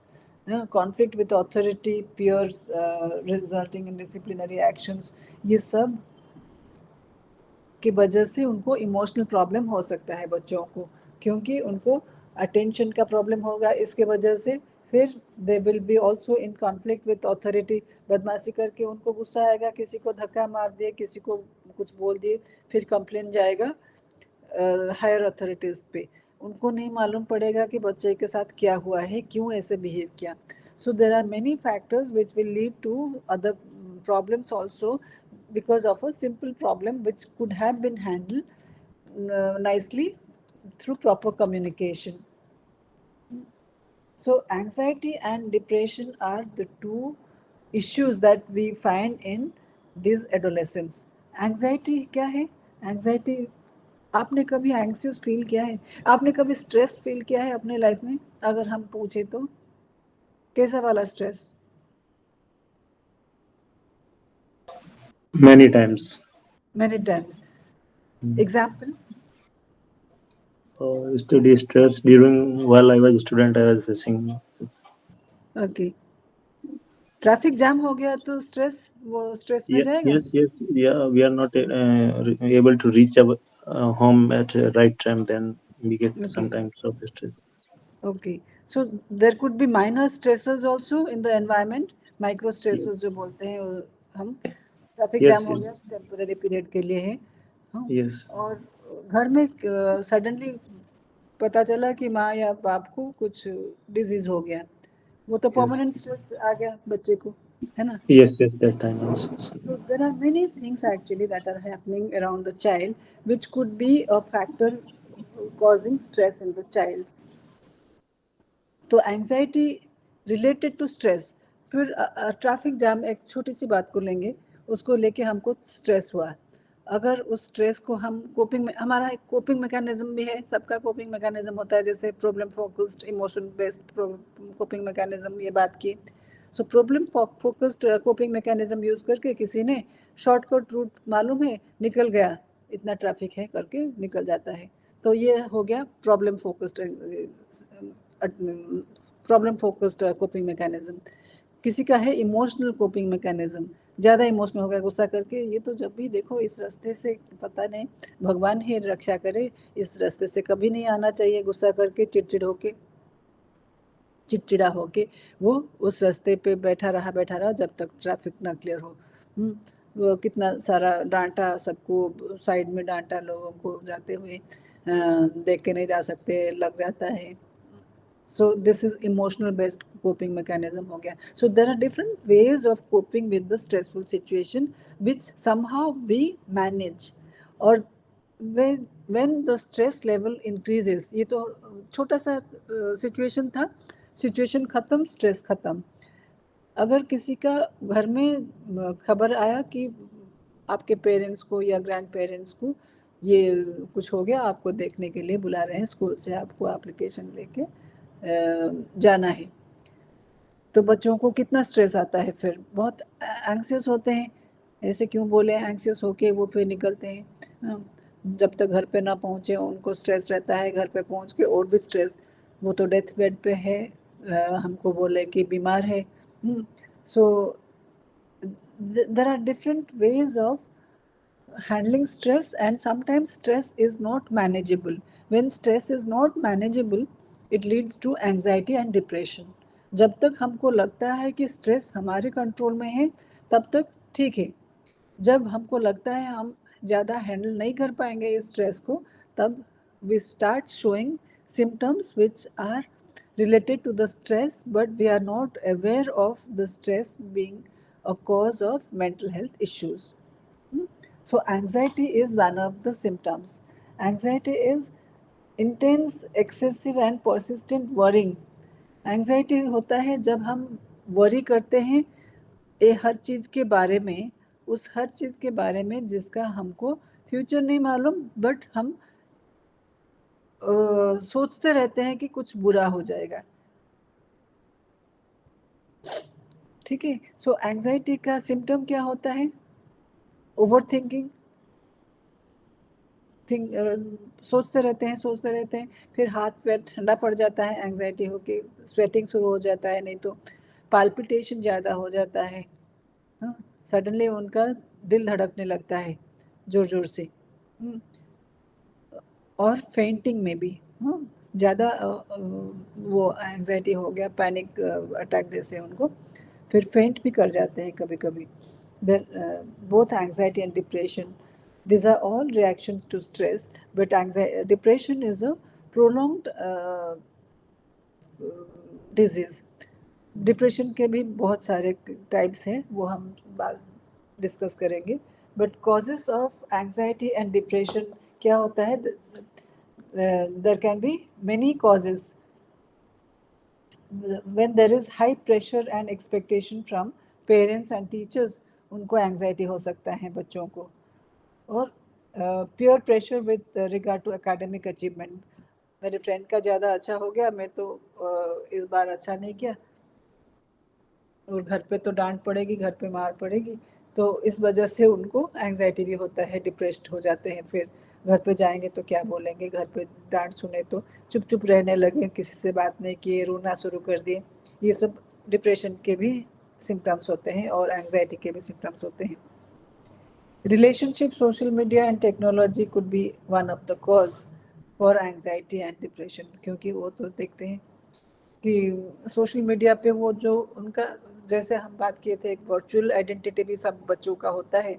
उधर अब कुछ problem हो गया, फ्रेंड्स के साथ झगड़ा हो गया, किसी को पता नहीं चलेगा, किसी को बोल नहीं पाएंगे, क्योंकि फर्स्ट तो पहले तो उनके पेरेंट्स को पता नहीं होगा इतना सारा आइडेंटिटीज हमारे बच्चों का है, क्योंकि वो खुद कभी स्कूल नहीं गए, उनको नहीं मालूम कि ये सोशल प्लेटफॉर्म क्या होता है। उधर कुछ प्रॉब्लम हो जाए भी, सिंस ये लोग बात नहीं कर सकते उसके बारे में, तो उनको स्ट्रेस अंदर ही अंदर होता है, उसके वजह से वो लोग डिप्रेस्ड भी हो सकते हैं। Lack of clarity in the rules that they have to follow at home, school और सोशल एनवायरनमेंट, उसी के वजह से भी उनको स्ट्रेस हो सकता है। कभी कभी इनको पता नहीं गुस्सा क्यों करते हैं पापा, तो एक बच्चा बैठा है फ़ोन लेके, लेकिन उसके पापा बार बार इधर से उधर आया जाया करते हैं, उसको गुस्सा करके देखते हैं गुस्से की नज़र से, लेकिन बोल नहीं पाते, क्योंकि उनको नहीं मालूम कि बच्चा क्या कर रहा है। वो सोचते रहते हैं कि कुछ गलत कर रहा है शायद, क्योंकि हम सुने हैं ऐसे मीडिया पे कि बच्चे ऐसे गलत सलत काम करके फंस जाते हैं, कभी पैसा लूट जाते हैं कुछ। सो ये भी लैक ऑफ क्लैरिटी के वजह से होता है। बच्चे फिर उनको स्ट्रेस हो जाता है, अरे पापा ऐसे गुस्सा करके मुझे क्यों देखे, मैंने तो कुछ गलत नहीं किया। So this is due to lack of clarity in setting the rules at home, school और जहाँ पे भी सोशल एनवायरनमेंट पे उनको अगर स्ट्रेस होता है अभी, तो because of lack of clear communication between the members that are present in the environment. Then एक अभी पैंडेमिक के सिचुएशन पे, जैसे कोरोना के टाइम पे ज़्यादा स्ट्रेस हो गया बच्चों को और पेरेंट्स को भी, क्योंकि पैंडेमिक इंड्यूस किया, हेल्थ रिलेटेड डर बैठ गया, अगर बाहर निकलेंगे तो तबीयत ठीक नहीं रहेगा, अगर नहीं गए स्कूल तो स्कूल खुल गया है, बच्चों को कैसे भेजा जाए। This are all the reasons that they were worried about. So pandemic induced health related fear और वरीज हो गया उनको। और एक है genetics. Genetics is one of the reasons which relates to the family history of anxiety and depression. ये depression और anxiety family में होता है, अगर किसी के पेरेंट्स को है या ग्रैंड पेरेंट्स को है या इमीडिएट फैमिली मेम्बर्स में हो सकता है, या किसी बोथ साइड के, माँ के साइड से या बाप के साइड से फैमिली में अगर किसी को है, तो we have to be very careful, because depression और anxiety can happen in the offsprings also. Environmental causes हो सकते हैं, जैसे रिलेशनशिप्स इन होम्स, अगर बच्चा का पेरेंट्स का डिवोर्स हो गया या एक पेरेंट का शादी हो टूट गया या डेथ हो गया किसी का, सिंगल पेरेंट्स होम से आते हैं कई सो ये सब रीजंस हो सकते हैं for the child to be stressful. So किसी को तो बोल नहीं पाएंगे मेरे मम्मी पापा का डिवोर्स हो गया है, या किसी का डेथ होने के बाद मुझे कैसे लग रहा है, क्योंकि माँ को बोलूँ तो माँ खूब रोती है। ऐसे ऐसे कारण ना किसी से बोल सकते हैं ना खुद संभल सकते हैं, तो इसको लेके उनको स्ट्रेस और डिप्रेशन भी होता है। एकेडमिक्स को लेके भी उनको प्रॉब्लम हो सकता है, that could be a reason for the stress and depression also. So what are the signs and symptoms of depression adolescent में देखा जाता है? तो there are physical signs, personal signs, social जो symptoms होते हैं वो physical हो सकते हैं, personal हो सकते हैं, social symptoms हो सकते हैं, emotional symptoms हो सकते हैं, या cognitive symptoms जैसे mental health को लेके जैसे सिम्टम्स होते हैं वो थिंकिंग को लेके भी हो सकता है, जैसे उनको लगेगा सब गलत ही लगेगा, या बिहेवियरल सिम्टम्स हो सकते हैं। देखेंगे ये सब सिम्टम्स कैसे होते हैं। फिजिकल सिम्टम्स में आ गया आपका, जैसे बोले कि पाल्पिटेशन बढ़ जाना,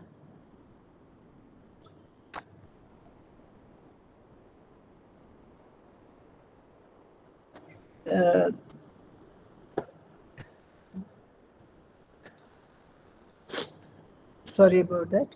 सो ये फिजिकल, पर्सनल, सोशल, इमोशनल और कॉग्निटिव सिम्टम्स को देखेंगे कैसे कैसे सिम्टम्स होते हैं, उनको कैसे आइडेंटिफाई करें कि बच्चों को साथ ऐसे मेंटल हेल्थ इलनेस कुछ हुआ है, एंग्जाइटी या डिप्रेशन का शिकार है, अगर शिकार है तो उसका ट्रीटमेंट कैसे किया जाए, किसके पास भेजा जाए या किसको बोला जाए घर पे, अगर किसी को है तो कैसे उनको बुला के फिर उनको वार्निंग दिया जाए, वार्निंग नहीं तो उनको अवेयर किया जाए, कैसे उनको कैसे अवेयर किया जाए about the existence of such disease. So physical symptoms में हो गया, there will be complaints of physical pains, कुछ सचमुच का कोई बीमारी नहीं होगा लेकिन बच्चे बोलते हैं पेट में दर्द है, पेट में दर्द है करके स्कूल नहीं जाना है, या नहीं तो उनको लगता है कि कुछ उनको ज़्यादा डरावना डिजीज हो गया, ये सोच सोच के वो भी परेशान और बाकी सबको भी परेशान कर देते हैं, मुझे कुछ हुआ है करके। देन पर्सनल उसमें सिम्टम्स में आएगा, उनको भूख नहीं लगेगी, जो कोई खाता है वो खाएगा नहीं, खाना छोड़ देगा, नहीं तो ज़्यादा खाना भी लगते हैं। There will be a change in the pattern of eating and sleeping, ज़्यादा खाएंगे या कम खाएंगे या बिल्कुल नहीं खाएंगे, सो नींद नहीं आएगी उनको, स्लीपिंग पैटर्न में प्रॉब्लम होगा, they will either sleep more और they will not sleep at all in falling asleep, or there will be difficulty in staying asleep, सोते हैं 1-2 घंटे में उठ जाते हैं, फिर नींद नहीं आती है। और एक्स्ट्रा करिकुलर एक्टिविटीज़ में उनको मन नहीं लगेगा, बॉडी इमेज को लेके वो परेशान रहेंगे, कैसे दिखते हैं, इंक्रीज हो जाता है उनका, क्योंकि ज़्यादा खाने लगते हैं, इस वजह से उनका वेट गेन होता है और उसको लेके फिर वो सोचते रहते हैं कि मैं तो अच्छा दिखता नहीं हूँ, दिखती नहीं हूँ, हाँ, तो बाकी सब मेरे बारे में ही बात कर रहे हैं, बाकी सब कोई बात करे या ना करे उनको लगता है कि मुझे सब मोटा या मोटी बुलाते हैं, अच्छा नहीं लगता है क्योंकि मेरा वजन ज़्यादा है, ये सोच सोच के स्ट्रेस हो के फिर से खा लेते हैं। So accordingly they will develop actually the eating disorders also, bulimia या anorexia nervosa जो बोलते हैं, कल बोल रहे थे। There are social symptoms also which you can see, they will avoid social situations, family के साथ नहीं जाएंगे, फैमिली अगर कहीं पे किसी के शादी में जा रहा है या किसी इनविटेशन में जाना हो तो बच्चे नहीं जाएंगे, दे वुड से नहीं हमको नहीं जाना, इसको लेके भी बहुत सारा आर्ग्यूमेंट्स करते हैं पेरेंट्स के साथ, फिर वो हैप्पीनेस चला जाता है घर का। ऐसे आपने खुद के बच्चों में भी देखा होगा, if any one of you has grown up kids, उनको एक सर्टेन एज पे बाहर जाना अच्छा नहीं लगता है पेरेंट्स के साथ, नहीं हमको जाना ही नहीं है, वो जितना बुलाओ तो कभी कभी बोलते हैं कि नहीं हमको जाना ही नहीं है, हम घर पे अकेले रहेंगे। सो ये सब है सोशल सिम्टम्स। नहीं तो एक्सेसिवली वो अपना सोशल मीडिया जो अकाउंट खोले हैं उसमें ज़्यादा एक्टिव रहते हैं या कम, बिल्कुल अगर if they get disturbed by the social media presence और द सोशल प्लेटफॉर्म, वो बिल्कुल खुद को विड्रॉ कर लेते हैं, तो फ़ोन बिल्कुल पकड़ते नहीं हैं, फ़ोन छोड़ देते हैं, फ़ोन यूज़ करना ऐसा भी करते हैं, या फ़ोन पे लगे रहते हैं, जब भी देखो फ़ोन पे लगे रहते हैं, ये सब सिम्टम्स है। इमोशनल सिम्टम्स है, उनको ज़्यादा ज़रूरत से ज़्यादा डर बैठ जाना, रिकरिंग फियर्स, बार बार उनको डर लगेगा, एक ही बात को लेके वो परेशान होते रहेंगे और वरी करेंगे। रूटीन एक्टिविटीज़ जो है वो परफॉर्म नहीं करेंगे, वो इमोशनली डिस्टर्ब रहेंगे, सैड रहेंगे, हेल्पलेस फील करेंगे, गिल्ट फील करेंगे क्योंकि मेरी वजह से ही घर में सब परेशान है, मुझे नहीं ऐसे बोलना था फिर से, लेकिन वही गलती दोहराते हैं फिर। और सब्सटेंस यूज तो स्कूल में वैसे भी तो live it, they don't have this substance abuse, but risky behaviour में वो इन्वॉल्व रहते हैं। जोर से मोटरसाइकिल चलाना, नहीं तो पैर मतलब they try to climb high mountains और ऊपर चढ़ जाना किसी पोल पे, ये सब रिस्की बिहेवियर भी दिखाते हैं। उल्टा होके लटकना, ये मजाक मजाक में करते करते कभी सीरियस भी हो जाता है और seriously they get injured also. उनका एक्सट्रीम रिएक्टिव रेस्पॉन्स रहता है, जो कोई कुछ भी आराम से बोल दे वो तुरंत से फटाक से जवाब भी दे देते हैं नेगेटिवली, क्योंकि उनको स्ट्रेस रहता है। आपने देखा होगा बच्चे को सडनली कुछ बोलो तो सडनली वो गुस्सा कर देता है, जबकि वो गुस्सा करने का चीज़ ही नहीं होता है। सो it is because of the stress. आपको समझ में आना चाहिए कि ये उसको अंदर में कुछ प्रॉब्लम है, इसीलिए वो ऐसे बिहेव करता है जो नॉर्मल नहीं है।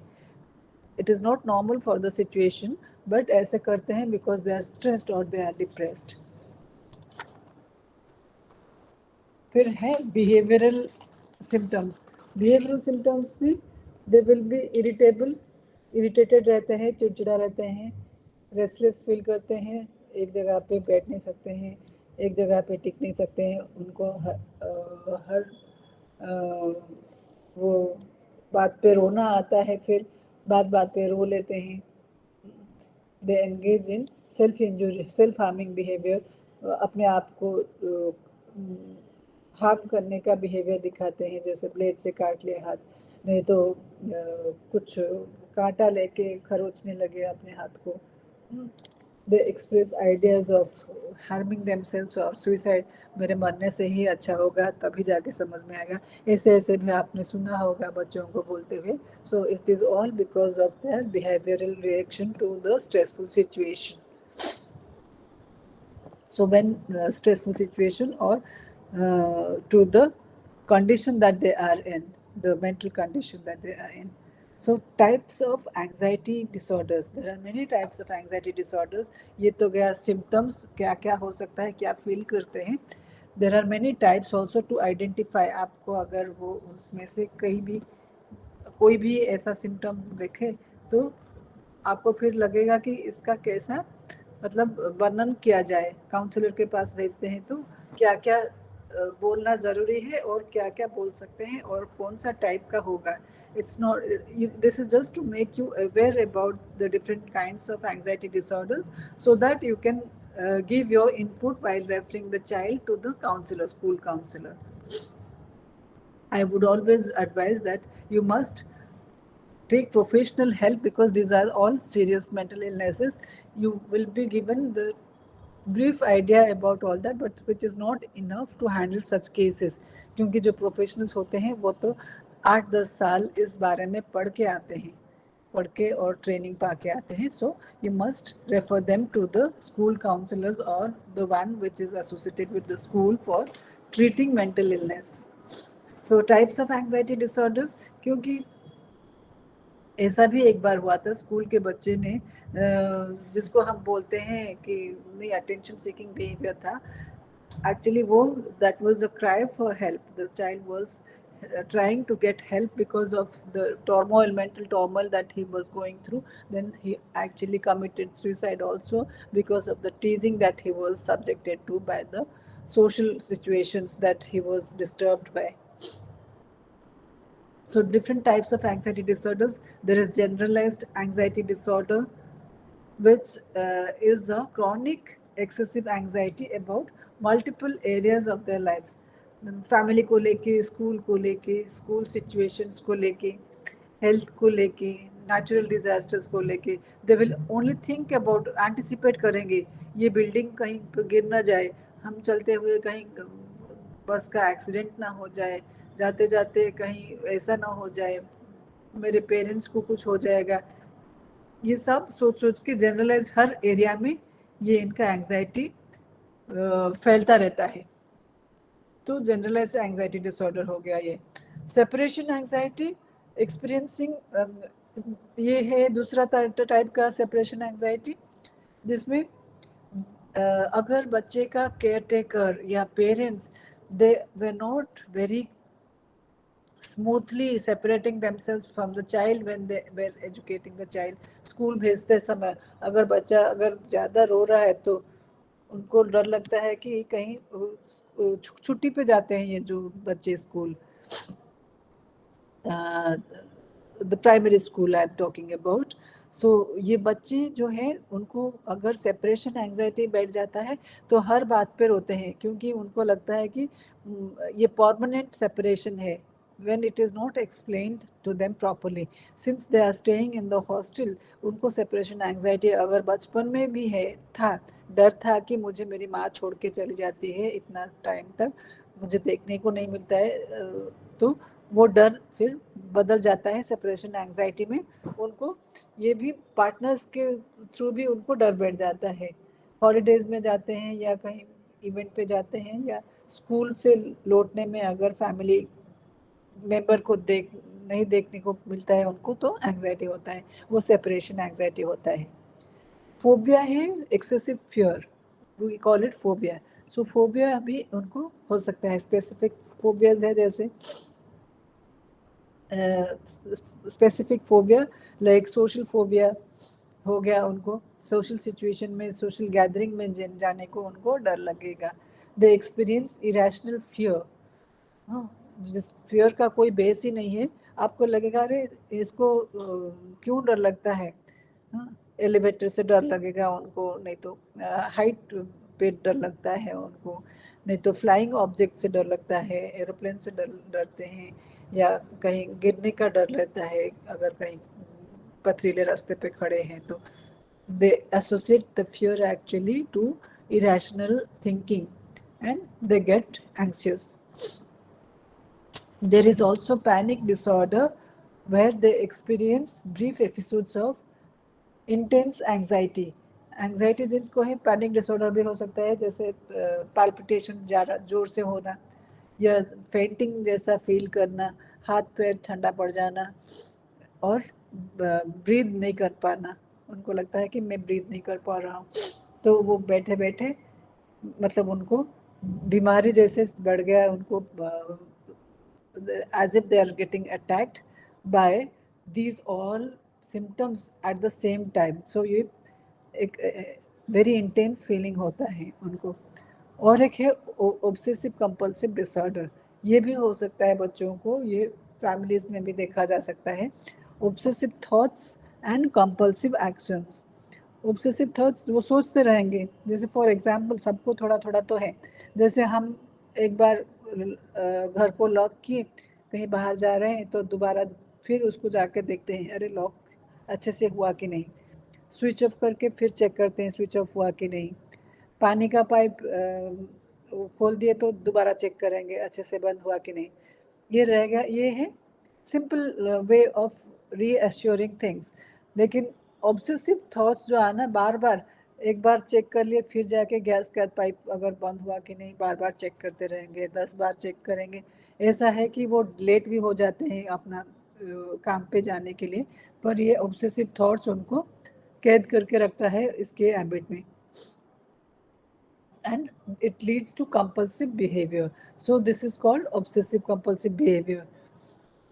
They engage in repetitive behaviors, जो रिपीट करते रहते हैं मेंटल एक्टिविटीज, जो थॉट्स भी, it can be only thoughts और it can also lead to actions which is obsessive in nature and compulsive in nature. Obsessed हो जाते हैं पूरा, वो जब तक वो करते नहीं है उनको चैन नहीं आता है, इसीलिए वो रिपीट करते रहते हैं डर के मारे कि अगर ये नहीं किए तो कुछ गलत हो जाएगा हमारे साथ। And depression during this age actually is related to depression in adolescence.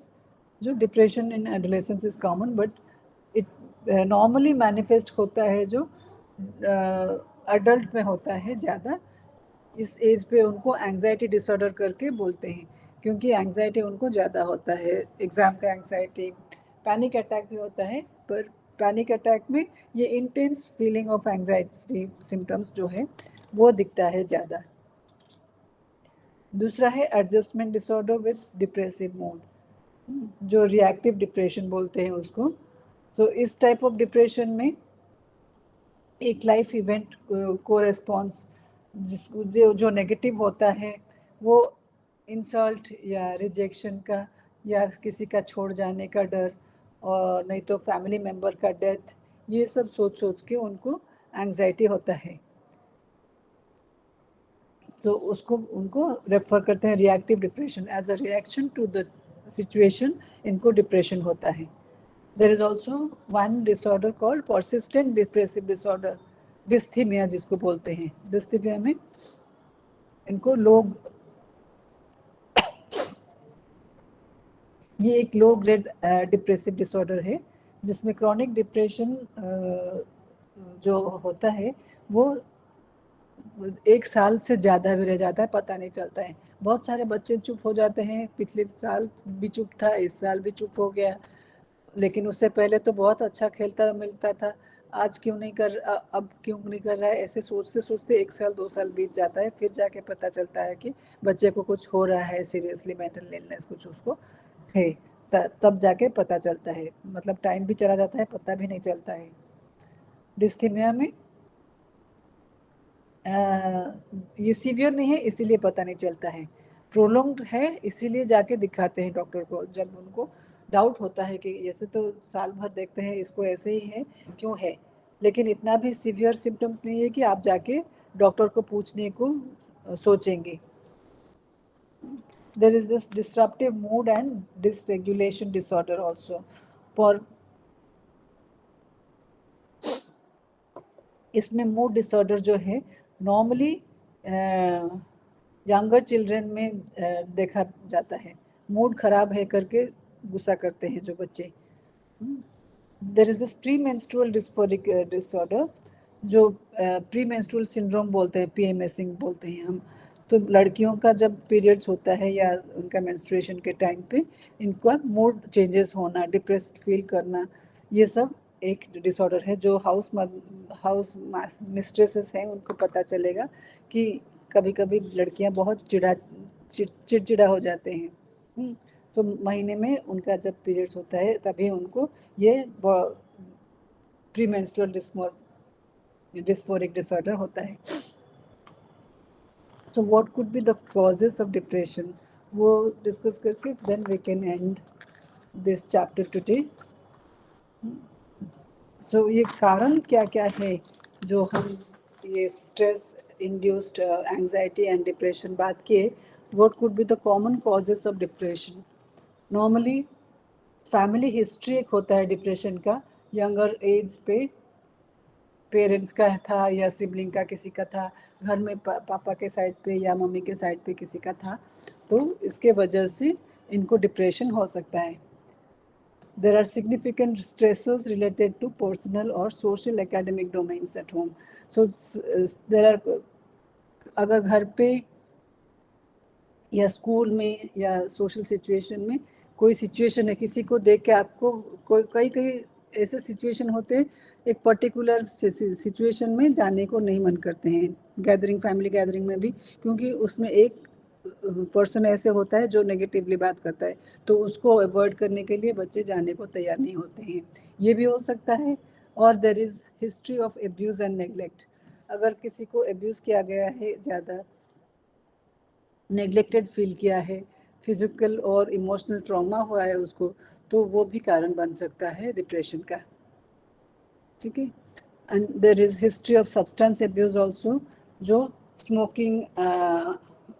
Smoking और अल्कोहलिज्म के वजह से, नहीं तो ड्रग एडिक्शन के वजह से घर पे अगर किसी को भी है या खुद बच्चे ने कभी लिया है, तो उसके वजह से अगर उसको आदत पड़ गई है तो it will also lead to depression। और डेवलपमेंटल लर्निंग और बिहेवियरल डिसऑर्डर भी हो सकता है, डेवलपमेंटल डिसऑर्डर को लेके डिप्रेशन हो सकता है, जेंडर आइडेंटिटी और सेक्सुअलिटी रिलेटेड इश्यूज को लेके डिप्रेशन हो सकता है, जो आजकल ज़्यादा दिखता है बिकॉज हमारे लॉज इतने रिलैक्स्ड हो गए हैं ये इसको लेके. They are identifying and people are coming out of the closet and they are openly discussing all this gender identity related issues. जैसे LGBTQ का वो इशू है वो सब खुले मैदान पर डिस्कस करने को डरते नहीं हैं. लेकिन किसी किसी का ऐसे होता है कि वो उनका फैमिली प्रेशर की वजह से या फैमिली के डर से या सोशल रिडिक्यूल की वजह से वो बोल नहीं पाते हैं, तो उनको भी डिप्रेशन होता है इसी वजह से. सिम्टम्स जो डिप्रेशन के हम बात किए, उसका बाकी सब वो और बाकी भी कारण हो सकते हैं जो फिजिकल इन नेचर होते हैं. जैसे किसी को डायबिटीज़ या हाई ब्लड प्रेशर हो गया, और नहीं तो किसी को अगर थायराइड का इशू है या किसी को ब्लड प्रेशर या डायबिटीज़ आर्थराइटिस रिलेटेड इशू है. ये सब एक्टिविटीज़ के वजह से और इनएक्टिविटी के वजह से उनको डिप्रेशन हो सकता है. सो कैसे हम एंजाइटी और डिप्रेशन को आइडेंटिफाई करेंगे? So you can ask questions. Students को पूछ सकते हैं क्यों ऐसे, आप क्यों ऐसे रोते हो, क्यों पतला हो गए, क्यों इतना वेट लूज किया.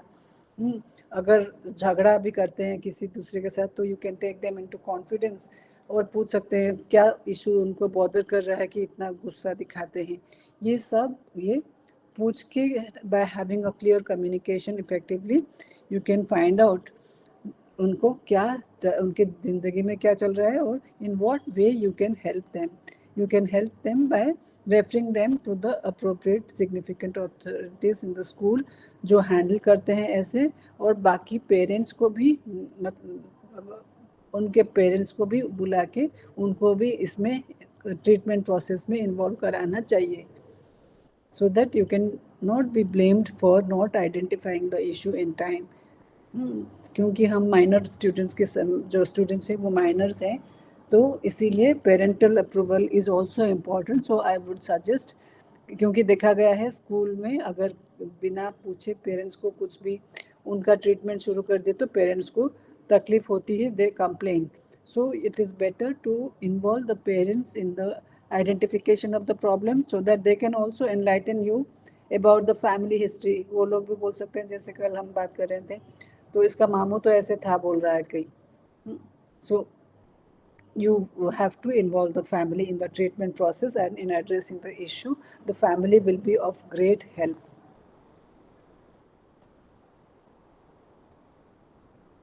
Any questions? 5 minute है अभी.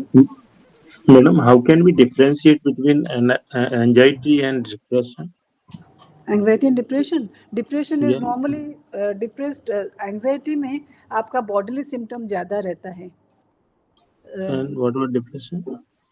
डिप्रेशन प्रोलॉन्ग होता है, उसमें आप खाना पीना छोड़ देते हैं, देखते हैं कि खाना पीना छोड़ देना, जो एक्टिविटीज़ वो एंजॉय करते थे, गाना सुनना, डांस करना, ये सब नहीं करेंगे. लेकिन एंजाइटी में स्वेटिंग, पाल्पिटेशन ये सब होता है ज़्यादा, ये सडनली आता है एंजाइटी में, ओवर थिंकिंग. डिप्रेस्ड में तो Anxiety when the person feels anxiety, then means we can find out more symptoms. Yes, bodily symptoms ज़्यादा होता है, मतलब Bodily दिखने वाला symptoms. Bodily Okay. सिम्टम्स ज़्यादा होता है. And डिप्रेशन में how can we observe the depression in a person? Depression का सिम्टम्स आपका अगर 15 दिन से ज़्यादा हो, ये 15 दिन Okay. ज़रूरी है देखने को, क्योंकि ये आपको भी ये इंश्योर करना है कि ये मूड नहीं है, ये उसका मेंटल इलनेस हुआ है.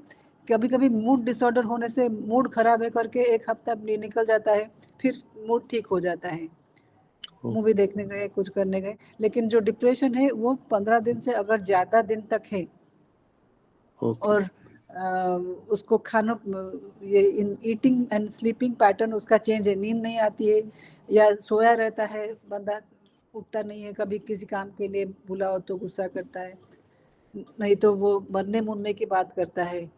एंग्जाइटी में सुसाइडल थॉट्स नहीं आते हैं, डिप्रेशन में ज़्यादा आते हैं, बहुत आते हैं.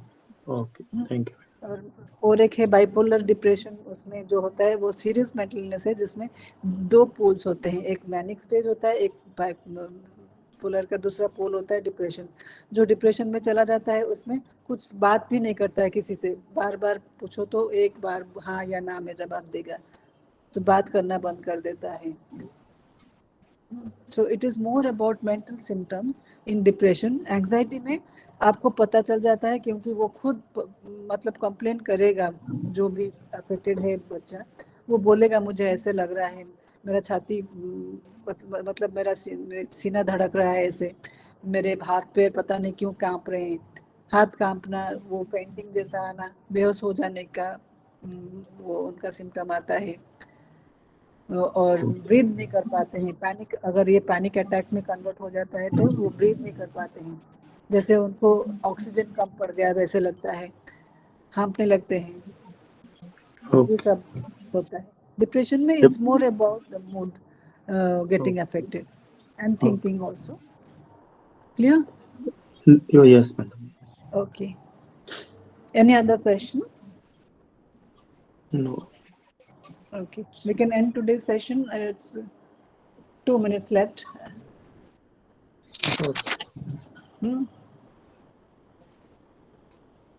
Okay, then see you tomorrow. Okay. Thank you. Thank you all. Bye. Thank you. Thank you, madam.